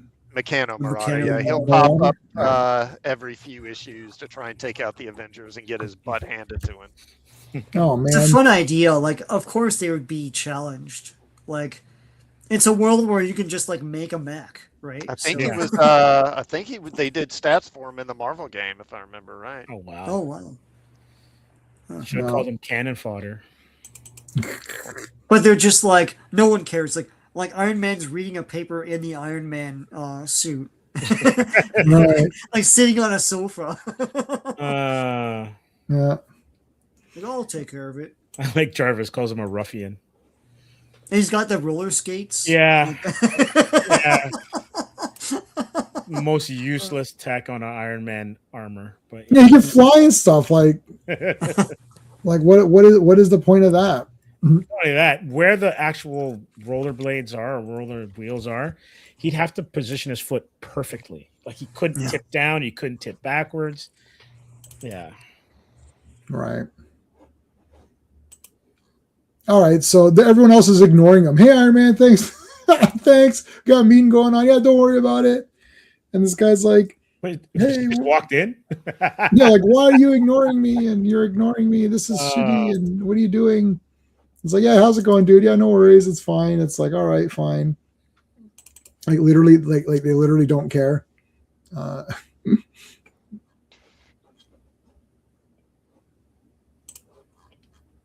Here comes Captain. Oh, there's the Captain Americana bike or whatever. That's kind of cool. Yeah, the big Mego bike. Yes, that is the Mego bike. He's punching him around, beating him up, shooting him. This is kind of neat. So they're waiting while this is happening. They caught the guy.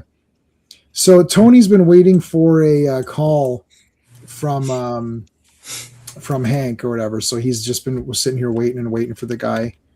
And of course he calls when it's like, Miss Abergast or whatever is off.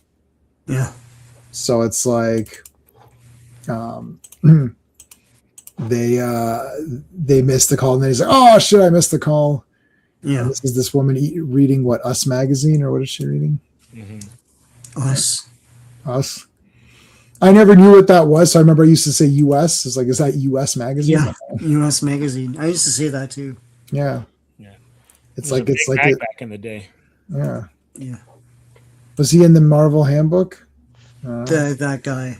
I think because if you remember in the original handbook, they would have like the main entries, but then in the back, they would have like on the back cover, they'd have a bunch of little brief entries. I think he might have been back there in one of those. I'm not sure. All right, so they missed the call, and Wasp is the new leader. Yep. I like Thor. You're bold, woman. Let me think about it. Yeah, man, you could do it.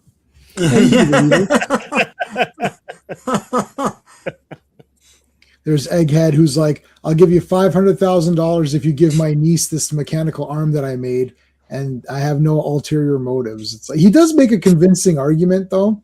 Yeah. And I honestly didn't. I actually honestly didn't know where this was going. As stupid as that might sound, but I kind of bought into it. I thought, oh, maybe this guy. I don't know. Is he going to become? Because I don't really know the Ant-Man guys that much. Like, I read a little bit of Ant-Man, and that's it. So I don't know any of these Ant-Man people. So I was like, I didn't know that wasn't Egghead. Like, I actually thought in the theater when we saw Ant-Man that, oh, that's Egghead because he's a bald guy and he's got the big, nice, shiny head. So I thought, oh, that's Egghead. Oh, they made him Yellow Jacket. I was like, oh, that's kind of interesting. So yeah, 100%. Everyone behind that, the writers, Kevin Feige, had no idea who Egghead was. It's like, Egghead, yeah, that's it. No. I really thought that. I thought, oh, that's Egghead. I was like, oh, they made him Yellow Jacket. I'm like, oh, that's interesting because otherwise Egghead's just a guy, right? So I thought, oh, he's a tech guy and he made a rival outfit or whatever. I was like, that's kind of neat. That might be kind of cool. So I don't know. I really like that Ant-Man movie. I don't know how accurate it is. We did read the first appearance in Marvel Premiere or whatever it was. The Scott Lang one. Yeah. Which he is the thief. He fights that purple guy in a Speedo or whatever. Yeah, he is a thief in that, right? And he does steal the suit, right? He's a thief, yeah. Yeah, so that big guy that he fights in there, in that issue, that's the guy in the movie. Or that is the guy. At least he has the same name, Darren Cross. Yeah, obviously he's obviously kind of a different character, but that's who it's supposed to be. Wow. Yeah, but see, Darren Cross sounds like a comic villain name, right? Darren Cross, like, oh shit, right? Like, it's like sounds like a WWE wrestler. Like, yeah, it's like 2 syllable, 1 syllable. Like, yeah. In one of our movies that we made called The Grandmasters, my friend, my friend, the other Sean, named all the characters. So my character's name was Frost, but the other guy's name was. He's a former Japanese assassin named Robert Crow. I'm like, is that a Japanese?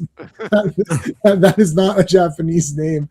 And the guy, and we did a lot of race swaps because my friend Albert was Filipino and he played the Japanese guy. But we're just like, yeah, you're the Japanese guy. It's like close enough, yeah. It's close enough. Whatever. Pacific Islander, they live on islands too. That's an island, right? So what else do you want, Sean? Like how? And his name's Robert Crow. So I was like, where did you come up with that Japanese? Yeah, that definitely sounds like a Japanese name. Okinawan, right? No, like what are you talking about? Like, whatever. We didn't know anything. But anyway, so there's Egghead. So he was experimenting on his niece, and like she lost her arm. Oh my god, this is crazy! I liked this comic. I was getting really like heavily invested. I was like, F this guy. I was like, what the shit is this? Right? And then when he screwed Yellow Jacket, I was like, you know what? Screw you, Egghead. What do you think of that? I'm gonna kick your ass next time I see you walking around. What a dick. They gave him the money here. Hank Pym's got the big beard. And then this is really sad. Like I was like, oh my god! And then he's gonna because he's gonna manipulate her, or otherwise there's no comic. So he shows up as Yellow Jacket, and then gives her this arm, and she's like, oh, this arm's great. And then she starts beating the crap out of him in her bra. Like, god damn it! Yeah, she slaps him. Cross tried to harvest KC Lang's heart. Oh. Yeah. Ashita Kim. Oh yeah, whatever. He planted the bomb. Whatever. It's like through his negligence. Listen, she can't put her arm back on. So just like Astar said. Yeah, Americans don't know what that is. There was only a Canadian commercial. That's why Google was invented, to help you. You know what's funny? Like, so if you guys look that up, Astar, it's a War Amps commercial. Yeah. It's the most overproduced commercial in TV history. And it's like, I don't know what the budget was for this thing. It's crazy. Anyway. Yeah, it's like this kick-ass android going through Yeah, this, like, and he's super flipping epic- around. And he's Yeah. got the flip out ears. And, Yeah, it's like super, and then his arm gets torn off, and then he puts it. He puts it back on. He's like, "I'm Astar, a robot. I can put my arm back on, but you can't. So play safe." And you're like, yeah. "God damn!" Like, Yeah. You just email me this. Like, what do you? Why do you make this big thing? this could have been an email. And it's like it's rendered really well. Like the effects Yes. are great. Yeah. Yeah, I think it's a full body suit or something. It might It's be, crazy. but like when I saw it, I thought it was a new show. At first. Yeah. I thought it was a show too. Astar War Amps. Look that up. I'll put a picture up after if you guys want to see it. Mhm. It's absolutely kick ass.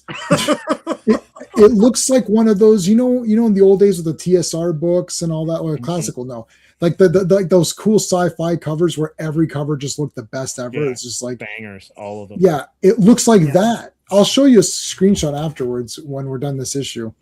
Okay.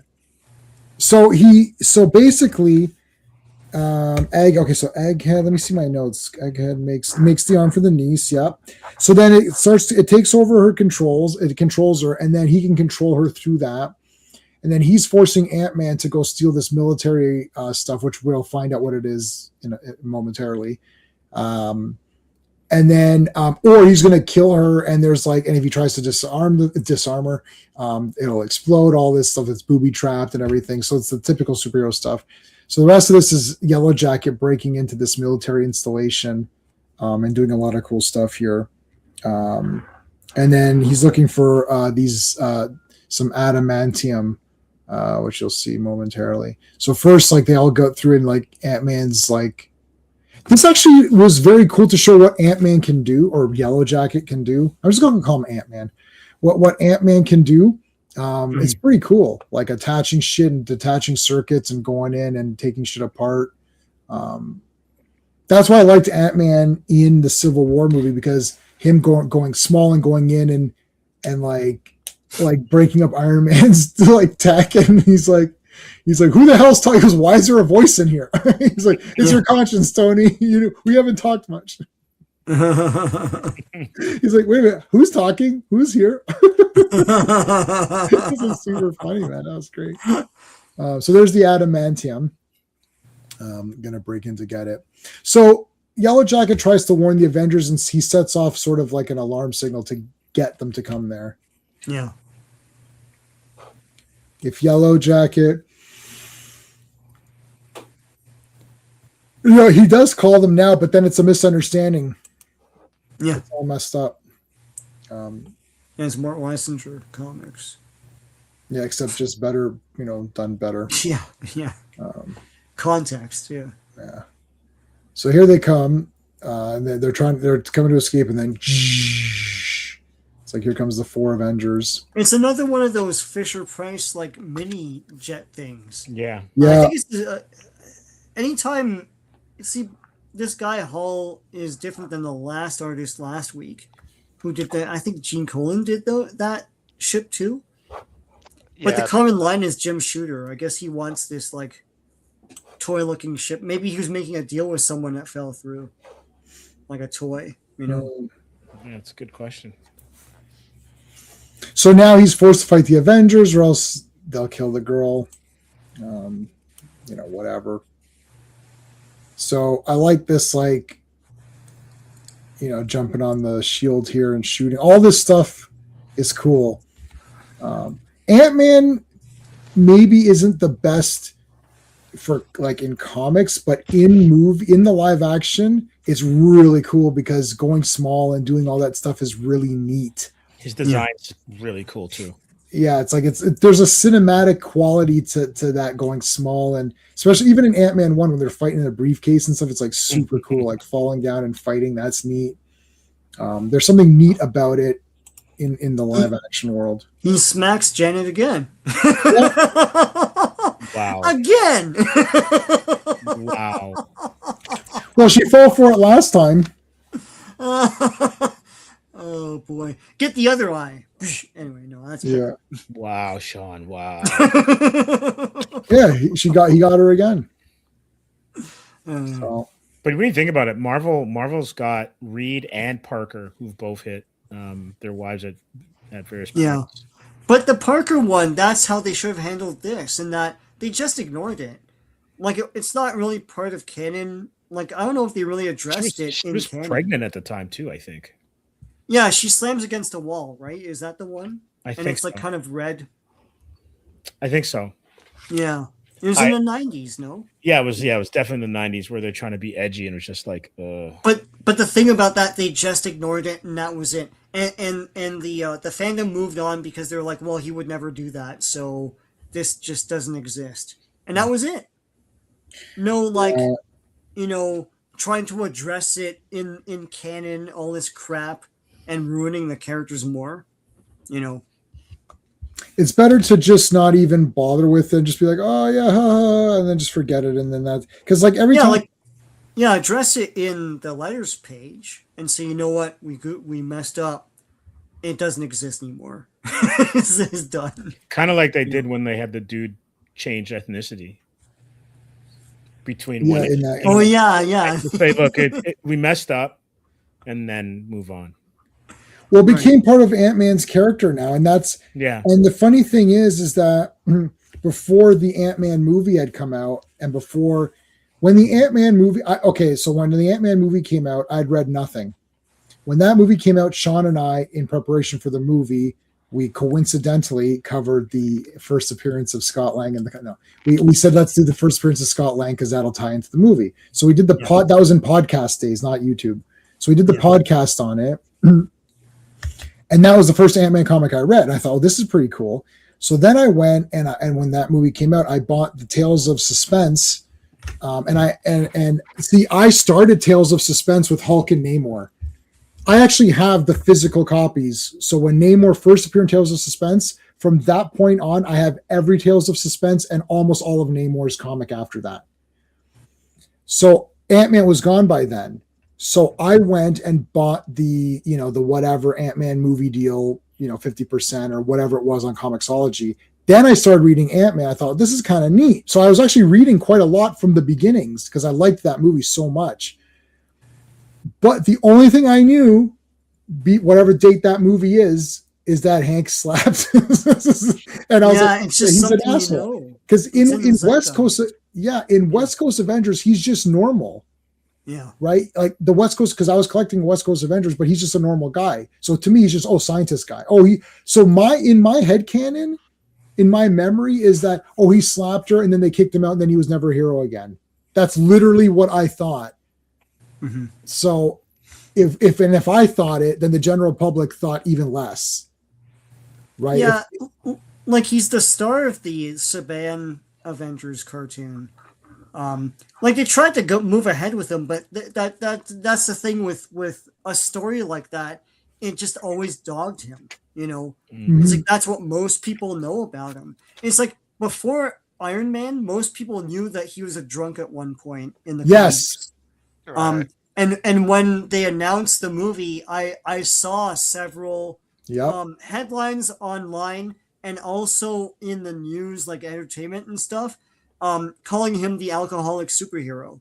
And it's like, that's all anyone knew. Right. So, like, I know that these writers are trying to put some sort of edge or chip on their shoulder, but the thing is, they kind of ruined the characters doing that. They didn't know that back then. They don't have, hindsight and say, 20 years from now, people will just know this and nothing else, Yeah, it's one comic, 1 month. Right? Yeah, it's just one comic, 1 month. Okay, he slapped her. Okay, so he feels bad, and then that's it. But but they also, because they didn't ignore it, they made it all, and then now part of the story. And then now there's this, so they're making it look even worse, and then he just doesn't recover because this character is not strong enough on his own merits to recover from bad writing. Just like Captain Marvel, Ms. Marvel, she was not strong enough to recover. Iron Man still did recover. Because I think unless you're the most normie of normies, you either didn't know Iron Man. If you were a normie, you either didn't know Iron Man or knew he was an alcoholic. But then one step above that, most people are like, no, that's just one thing. Like, it wasn't, but I don't think like. It's also that like their vices were presented in a different light. Like Tony's was further vulnerability. Right. And how do you get through it? Like they made like Carol's an alcoholic as well too, right? Like Carol Danvers is an alcoholic too, but that doesn't come up as much in like the zeitgeist in like popular discourse. But with Hank, the reprehensible action, and then almost like with Miss Marvel and the Kang storyline, it's like they fumbled any sort of retribution or recovery, right, for the character, and then it just stays bad for a long time. Yeah, and then Rogue takes her power, so she's gone. So it's like that character's dead. It's over. Like and he gets banished from being a hero. Right. And I get it. You want to have the full breadth of characters and their highs and their lows, and then seeing them come back from stuff. And also in some cases, a case of forgiveness. In this case, with domestic abuse, but it just they fumbled it. I don't think they knew how to handle it properly. Well, yeah. Other than the Skrull thing, nothing explains his general attitude. Like he made that speech against Cap, and it's like, yeah, but that's a choice and decision, not really a circumstance. So this guy's an asshole. That's the character now. Oh no, he's a Skrull. I'm never going to believe that. How come Jan got off with burning the toast? No one ever goes back to her. Yeah. You burnt the toast, woman. Boom. It's like it's not that hard. You set the thing and press it. So I didn't read that when you guys were doing it, and I can't remember. That wasn't it, was it? No. That wasn't it, J-Man. Oh, thank God. Thanks, God. Thanks, God. You totally saved me, because I was like, there's no way that was the impetus. Oh, maybe Sean, were you not here when Manliness said that? He goes, yeah, but she burnt the toast. I was like, that's true, she did. I can't remember. Probably. That was today. Okay, yeah. Maybe you stepped away, but no, Manliness, like, she burnt the toast. I was like, exactly. So that's what happens when you burn someone's toast. It's you sit down to a nice breakfast, you're looking forward to your toast, and it's burnt. It's like, yeah, no. What happens is he has his back to her, and then when he turns around, he slaps her.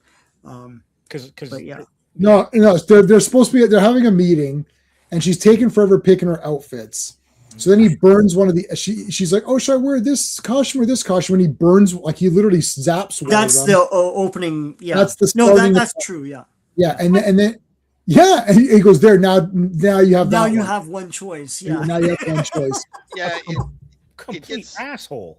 Yeah, it doesn't even make a whole lot of sense, because for a while, he had almost been kind of like reluctant to be an Avenger.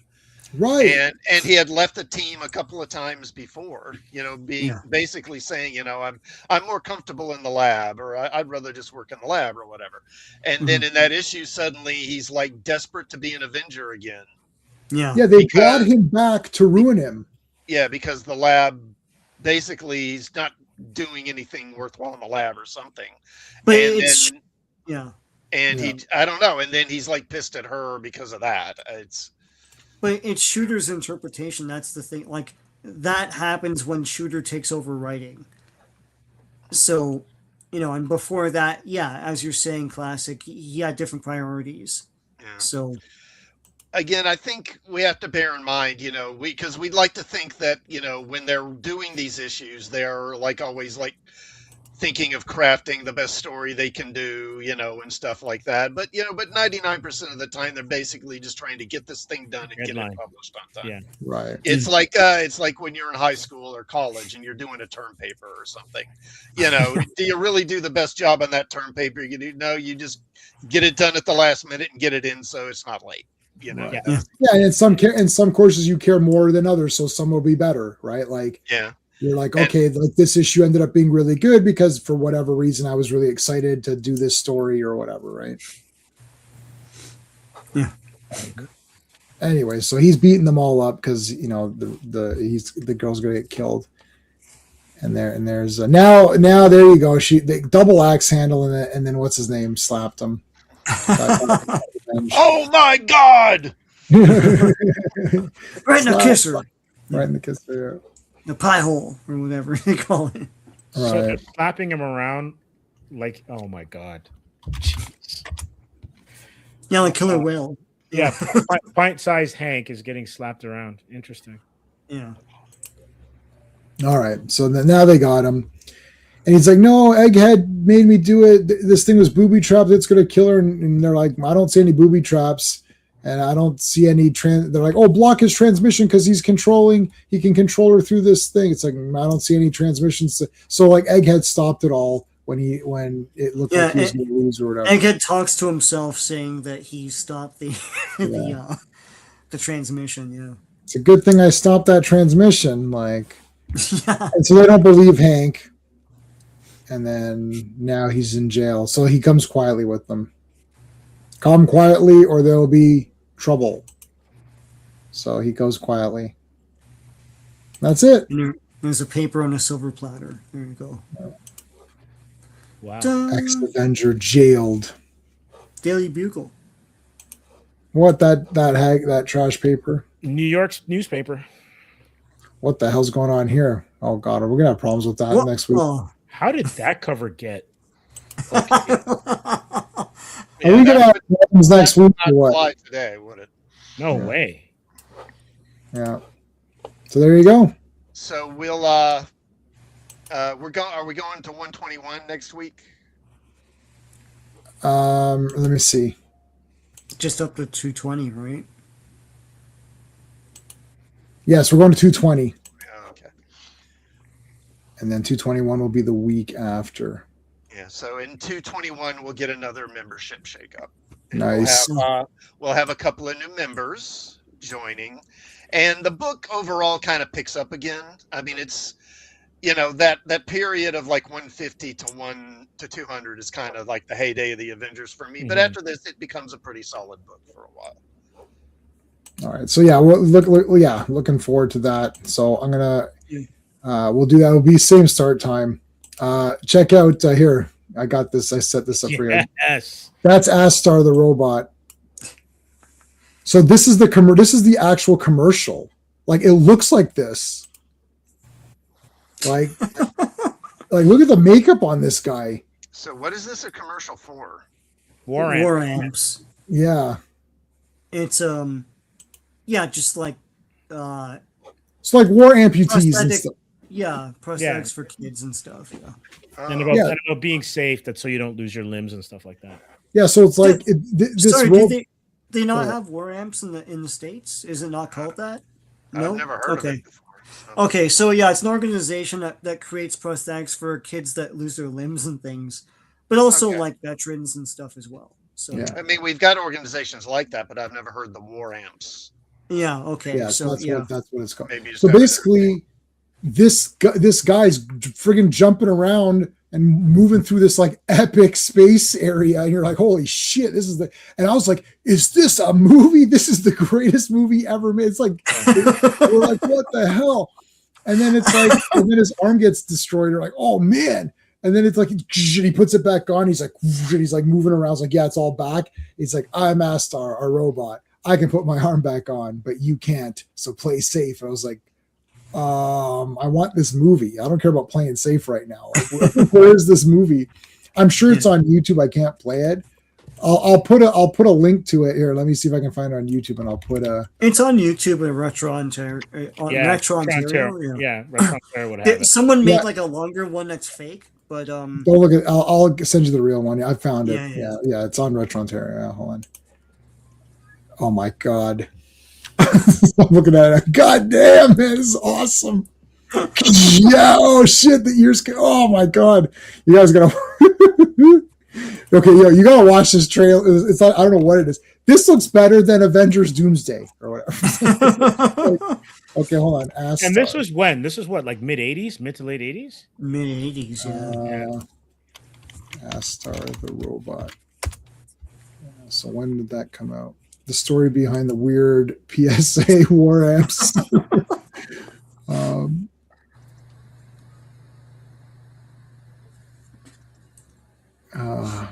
I don't know when the year was.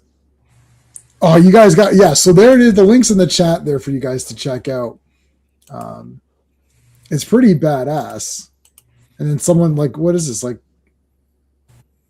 I gotta get like a shirt of this or something. I wonder if there's a t-shirt. I bet you there's a t-shirt. Astar. Let me see. I'm gonna make my own thing for this. No, Astar, the robot. Nobody made a shirt of this? That's shocking. Yeah.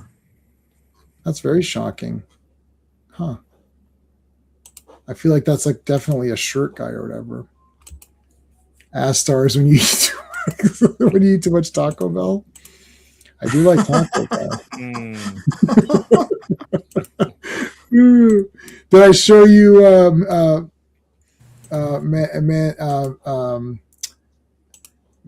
manliness? You said you liked Sleepaway Camp. There is me and Felissa Rose. And then we did a photo. I've got like a million photos with her. I talked to her for a long time, and then there's her doing the face.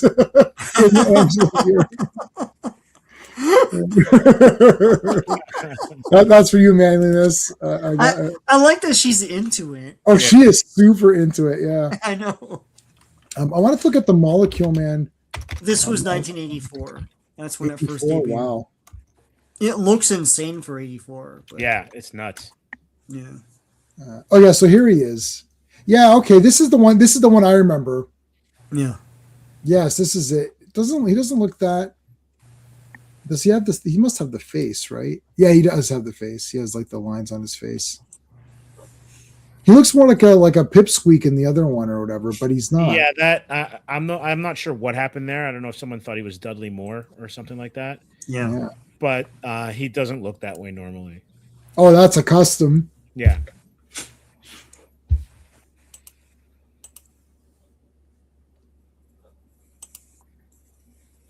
What's the one you? So you're saying Molecule Man, Secret Wars? Yeah, like in the comic. They didn't make a figure back then, but he hooks up with Volcana. Was that her name? Yeah. Yeah, Volcana.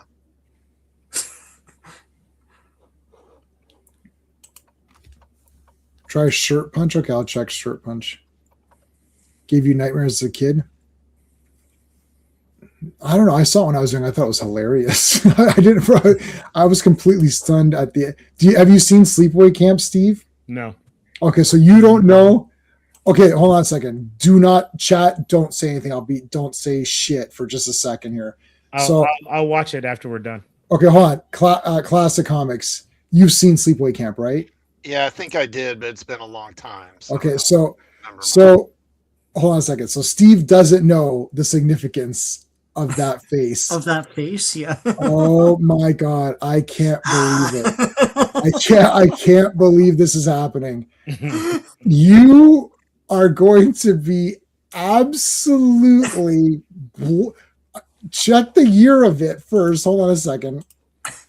Sleepaway Camp is 1983. So in 1983, however old we are, we didn't see it in 1983. I was 12, I guess. Yeah, so I was okay. So I didn't see it at that point. Nightmare Fuel. So I didn't see it. So, and I'm watching this with my cousin, and she's like 3 or 4 years, like 4 or 5 years old, younger than me. So she's like 7 or something. We're watching this movie, and this ending came up, and I was like, what in the hell is happening right now? I couldn't understand what was happening. I was like, we need to rewind this. What is happening here? It was absolutely Havoc. Who are you talking to right now? This isn't like, I own them all and on Blu-ray. No, don't spoil shit. I'm gonna listen. You don't, guys. Give Steve this one. Give Steve this one for a second. So we're sitting here. We're like, what happened? I was like, okay, no, we need to rewind this because what is that bad, eh? No. Sleepaway Camp's awesome, but Sleepaway Camp Part 2 and 3 are masterpieces. But Part 1 is a serious movie.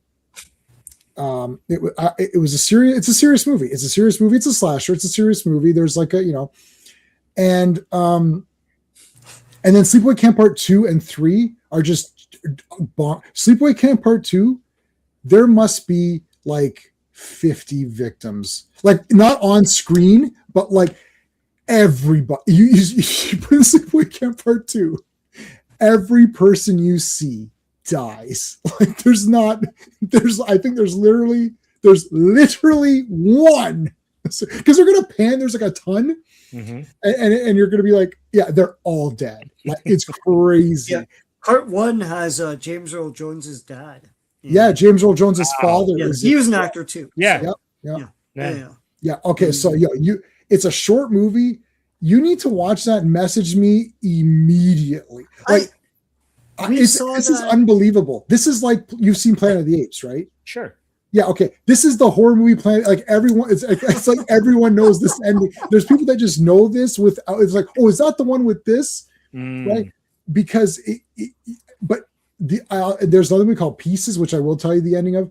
The only other movie where I had to rewind was Pieces, because throughout the movie, this guy yeah. I have to do this. Okay.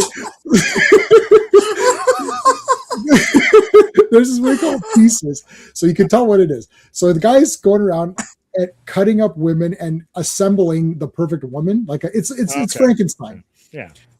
So you're like, okay, so he's assembling. At the end, it comes to life and like grabs his balls and like rips them off, and that's the end of the movie. And I was like, wait, what happened there? I was like, this thing is alive. Like, at no point in time was there ever any hint that this was actually going to be alive at the end. Right. It's alive for 1 second at the end, and the movie's over. You're like, what the shit? What did I? So I had to rewind him. I was like, wait a minute, did I miss something here? And someone I had this on VHS. I was like, what? That was a head scratcher. Like, but it's like a realistically low budget horror movie. Like, why? What? There's actual science at the end. Like, it doesn't make any sense. Like, it's just like Stepfather. Yeah, Stepfather. I like Stepfather too.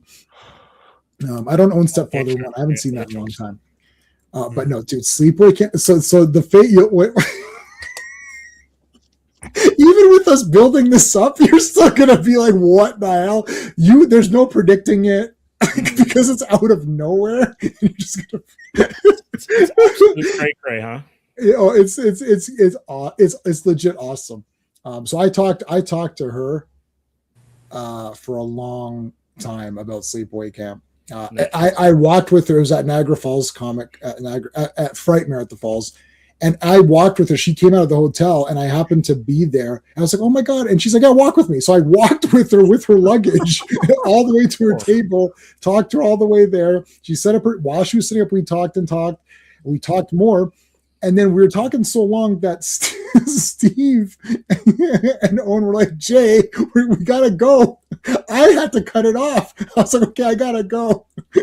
When have you ever told this celebrity at the autograph table, I've got to go? I missed talking to, they went and stood in line for who was Keith David. They stood in line for Keith David, talked to Keith David, both of them, and left, and I missed it. They're like, oh, we wanted you to come take a picture with Keith David. I was like, I was talking to Felissa. So anyways, that was a great con, because I talked to everybody, and the Terrifier people were there, and I talked to each one of them for a long, even Lauren, who played the girl in part 2, Sienna, I talked to her for a long time. We went through my tattoos and what I should get, to fill. Like, we talked a long time. Nice. Stephen and I talked a long time with her. That was an awesome show. The only person I didn't talk much to was David Morrissey, who played the governor and thing, but he also but I got him to sign a Doctor Who thing, because he played in an episode called The Next Doctor. You've seen that, right? Classic Next Doctor. Yeah. Where they think he's the future incarnation of the Doctor, and you know what? He's not. And he's not. He's the governor, and he is a very mean person. Like, he's a bad guy. He's a great guy, though. We interviewed him for the channel. Oh, yeah, super nice, super nice guy. Yeah, no, dude. But this Doctor Who, I it's not an emotional one, but I get emotional because it's not a spoiler. Like the guy thinks he's a doctor. So something happened. It's like a weird thing. Like the doctor's memories got infused into this normal person. And he thought that he was like a future incarnation of the doctor. So but in his time, he really tried to become the doctor. So he has the TARDIS, but his mind can only imagine a certain thing. Like the TARDIS is like, it's like a dimensional spacecraft, right? So he just has a hot air balloon, but it's blue. And he's like, oh, that's my TARDIS. And he has a sonic screwdriver, but it actually is just a screwdriver.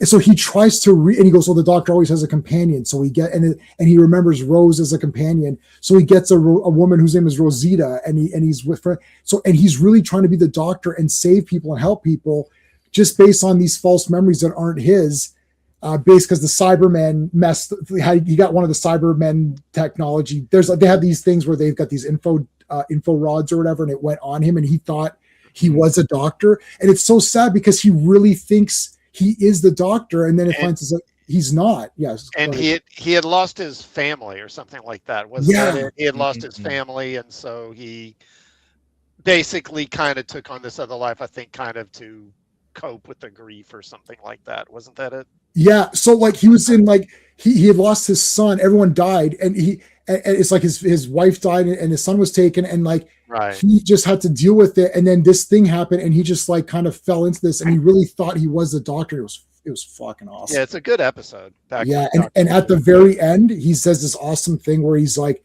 I know this man, the doctor. He has saved this place 1,000 times over, and not once has he ever been thanked.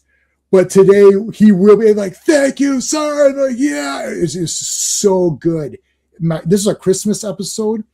Wow. Damn awesome. And like, and the other thing was like, you weren't sure because David Tennant was kind of winding down. Mm-hmm. So you weren't actually sure. You're like, oh, because the doctors connect to each other all of the time. There's many episodes where they're together. Yeah. The 2 doctors, the 5 doctors, like they connect all the time. So you're like, maybe, is he going to be a doctor? But then you're like, but no, something's off because why is this happening in this way? It's just you could tell it was weird. Right. It's like, there's my TARDIS. You're like, that's not it. But the 10th Doctor doesn't know if that's his future self either. Right. So even he's thinking like, oh, maybe because the guy dressed nice. Oh, it was so good. That's a damn awesome episode. And it's very cool. Like when he's like, he's done this deed 1,000 times, has never been thanked.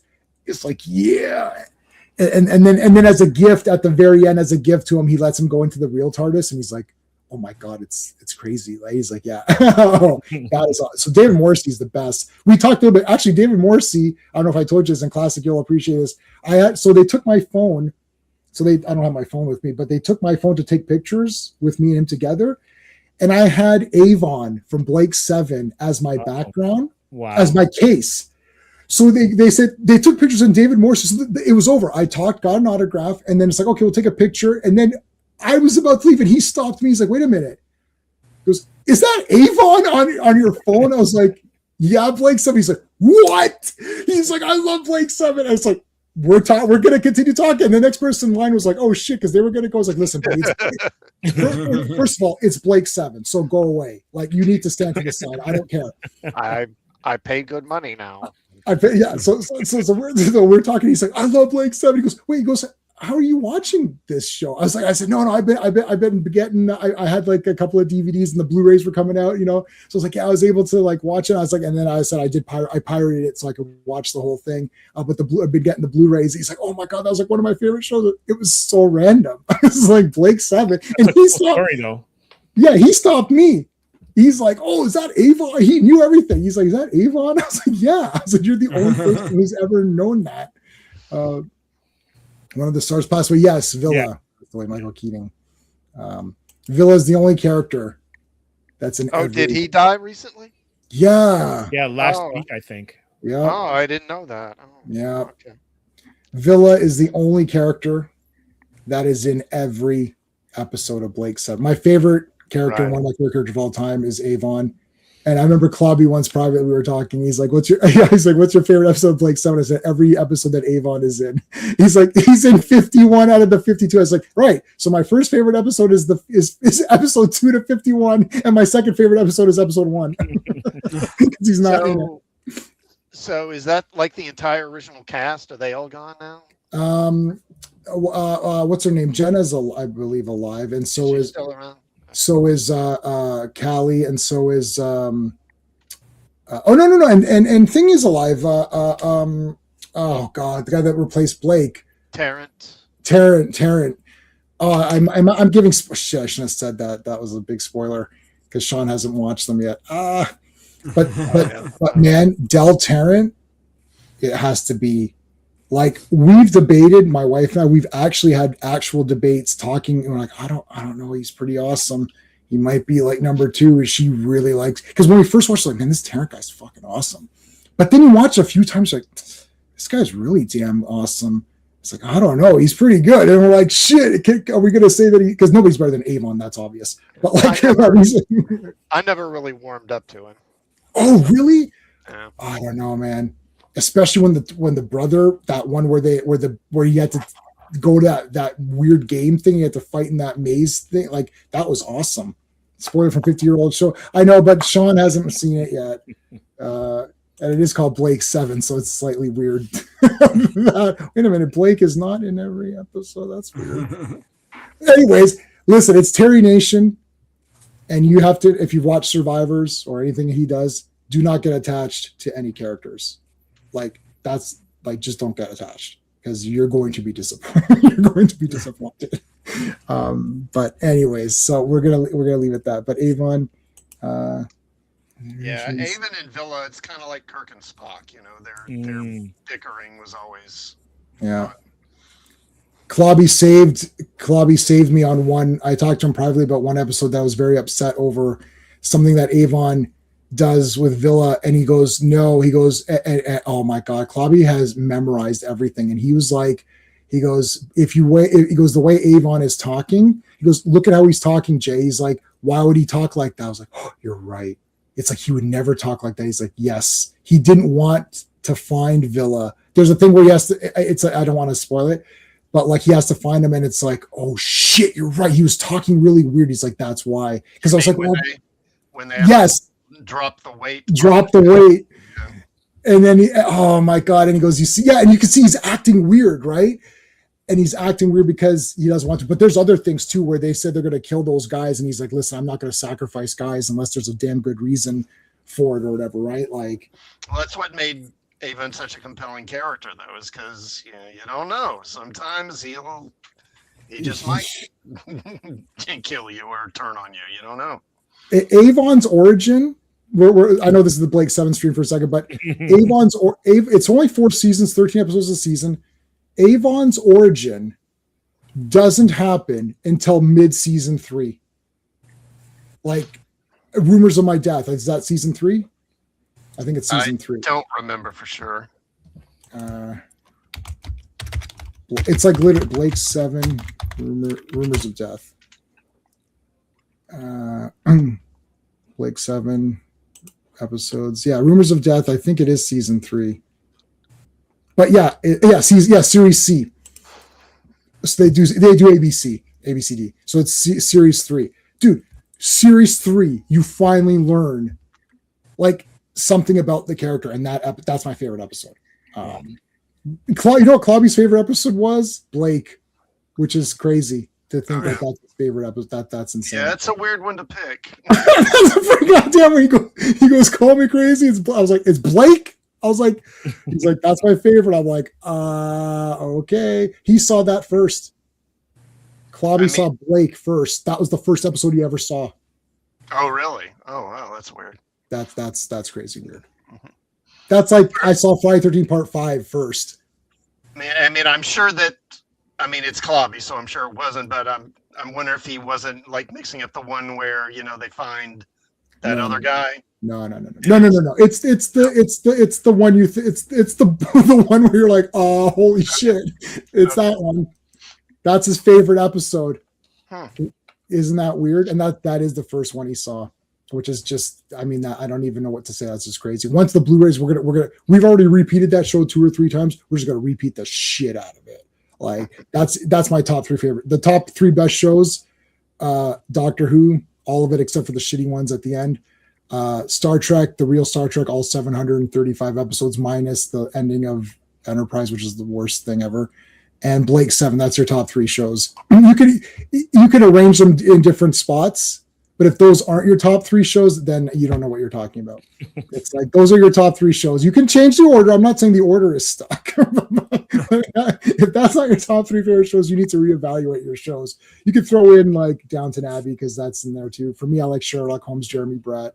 I like Wonder Woman, so Batman 66. Those can, that after the top 3 or 4, you can kind of have your own order, but those are the real top 3. Sprinkle them any way you want, right? yeah. I'm giving you the ability to change the order of them, but those are your top 3. You can say Star Trek's first. I know some people want to say Star Trek. But that's fine. All right, that's it. We talked a lot. Thanks, guys, for being here. Next week's going to be fun. Tomorrow's Dollman versus. It's 20 minutes of footage wrapped around 1 hour of recaps. I couldn't believe it. I was like, how are we going to review this? I'm giving it 0 out of 10. Like there's no movie. I gave Dollman 8.5 out of 10. That's a great movie with Tim Thomerson. It's very cool. Dollman versus Demonic Toys. I mean, that's just like Charles Band needs a paycheck or whatever. There's nothing happens. Anyways. All right, guys. We'll see you tomorrow. Thanks, Classic. Thanks, Steve. Thanks, Sean. All see right. you guys. Bye. Later, guys. Hey friends, you've just been listening to J-Man, and he is the smartest person who ever lived. So make sure you like and subscribe.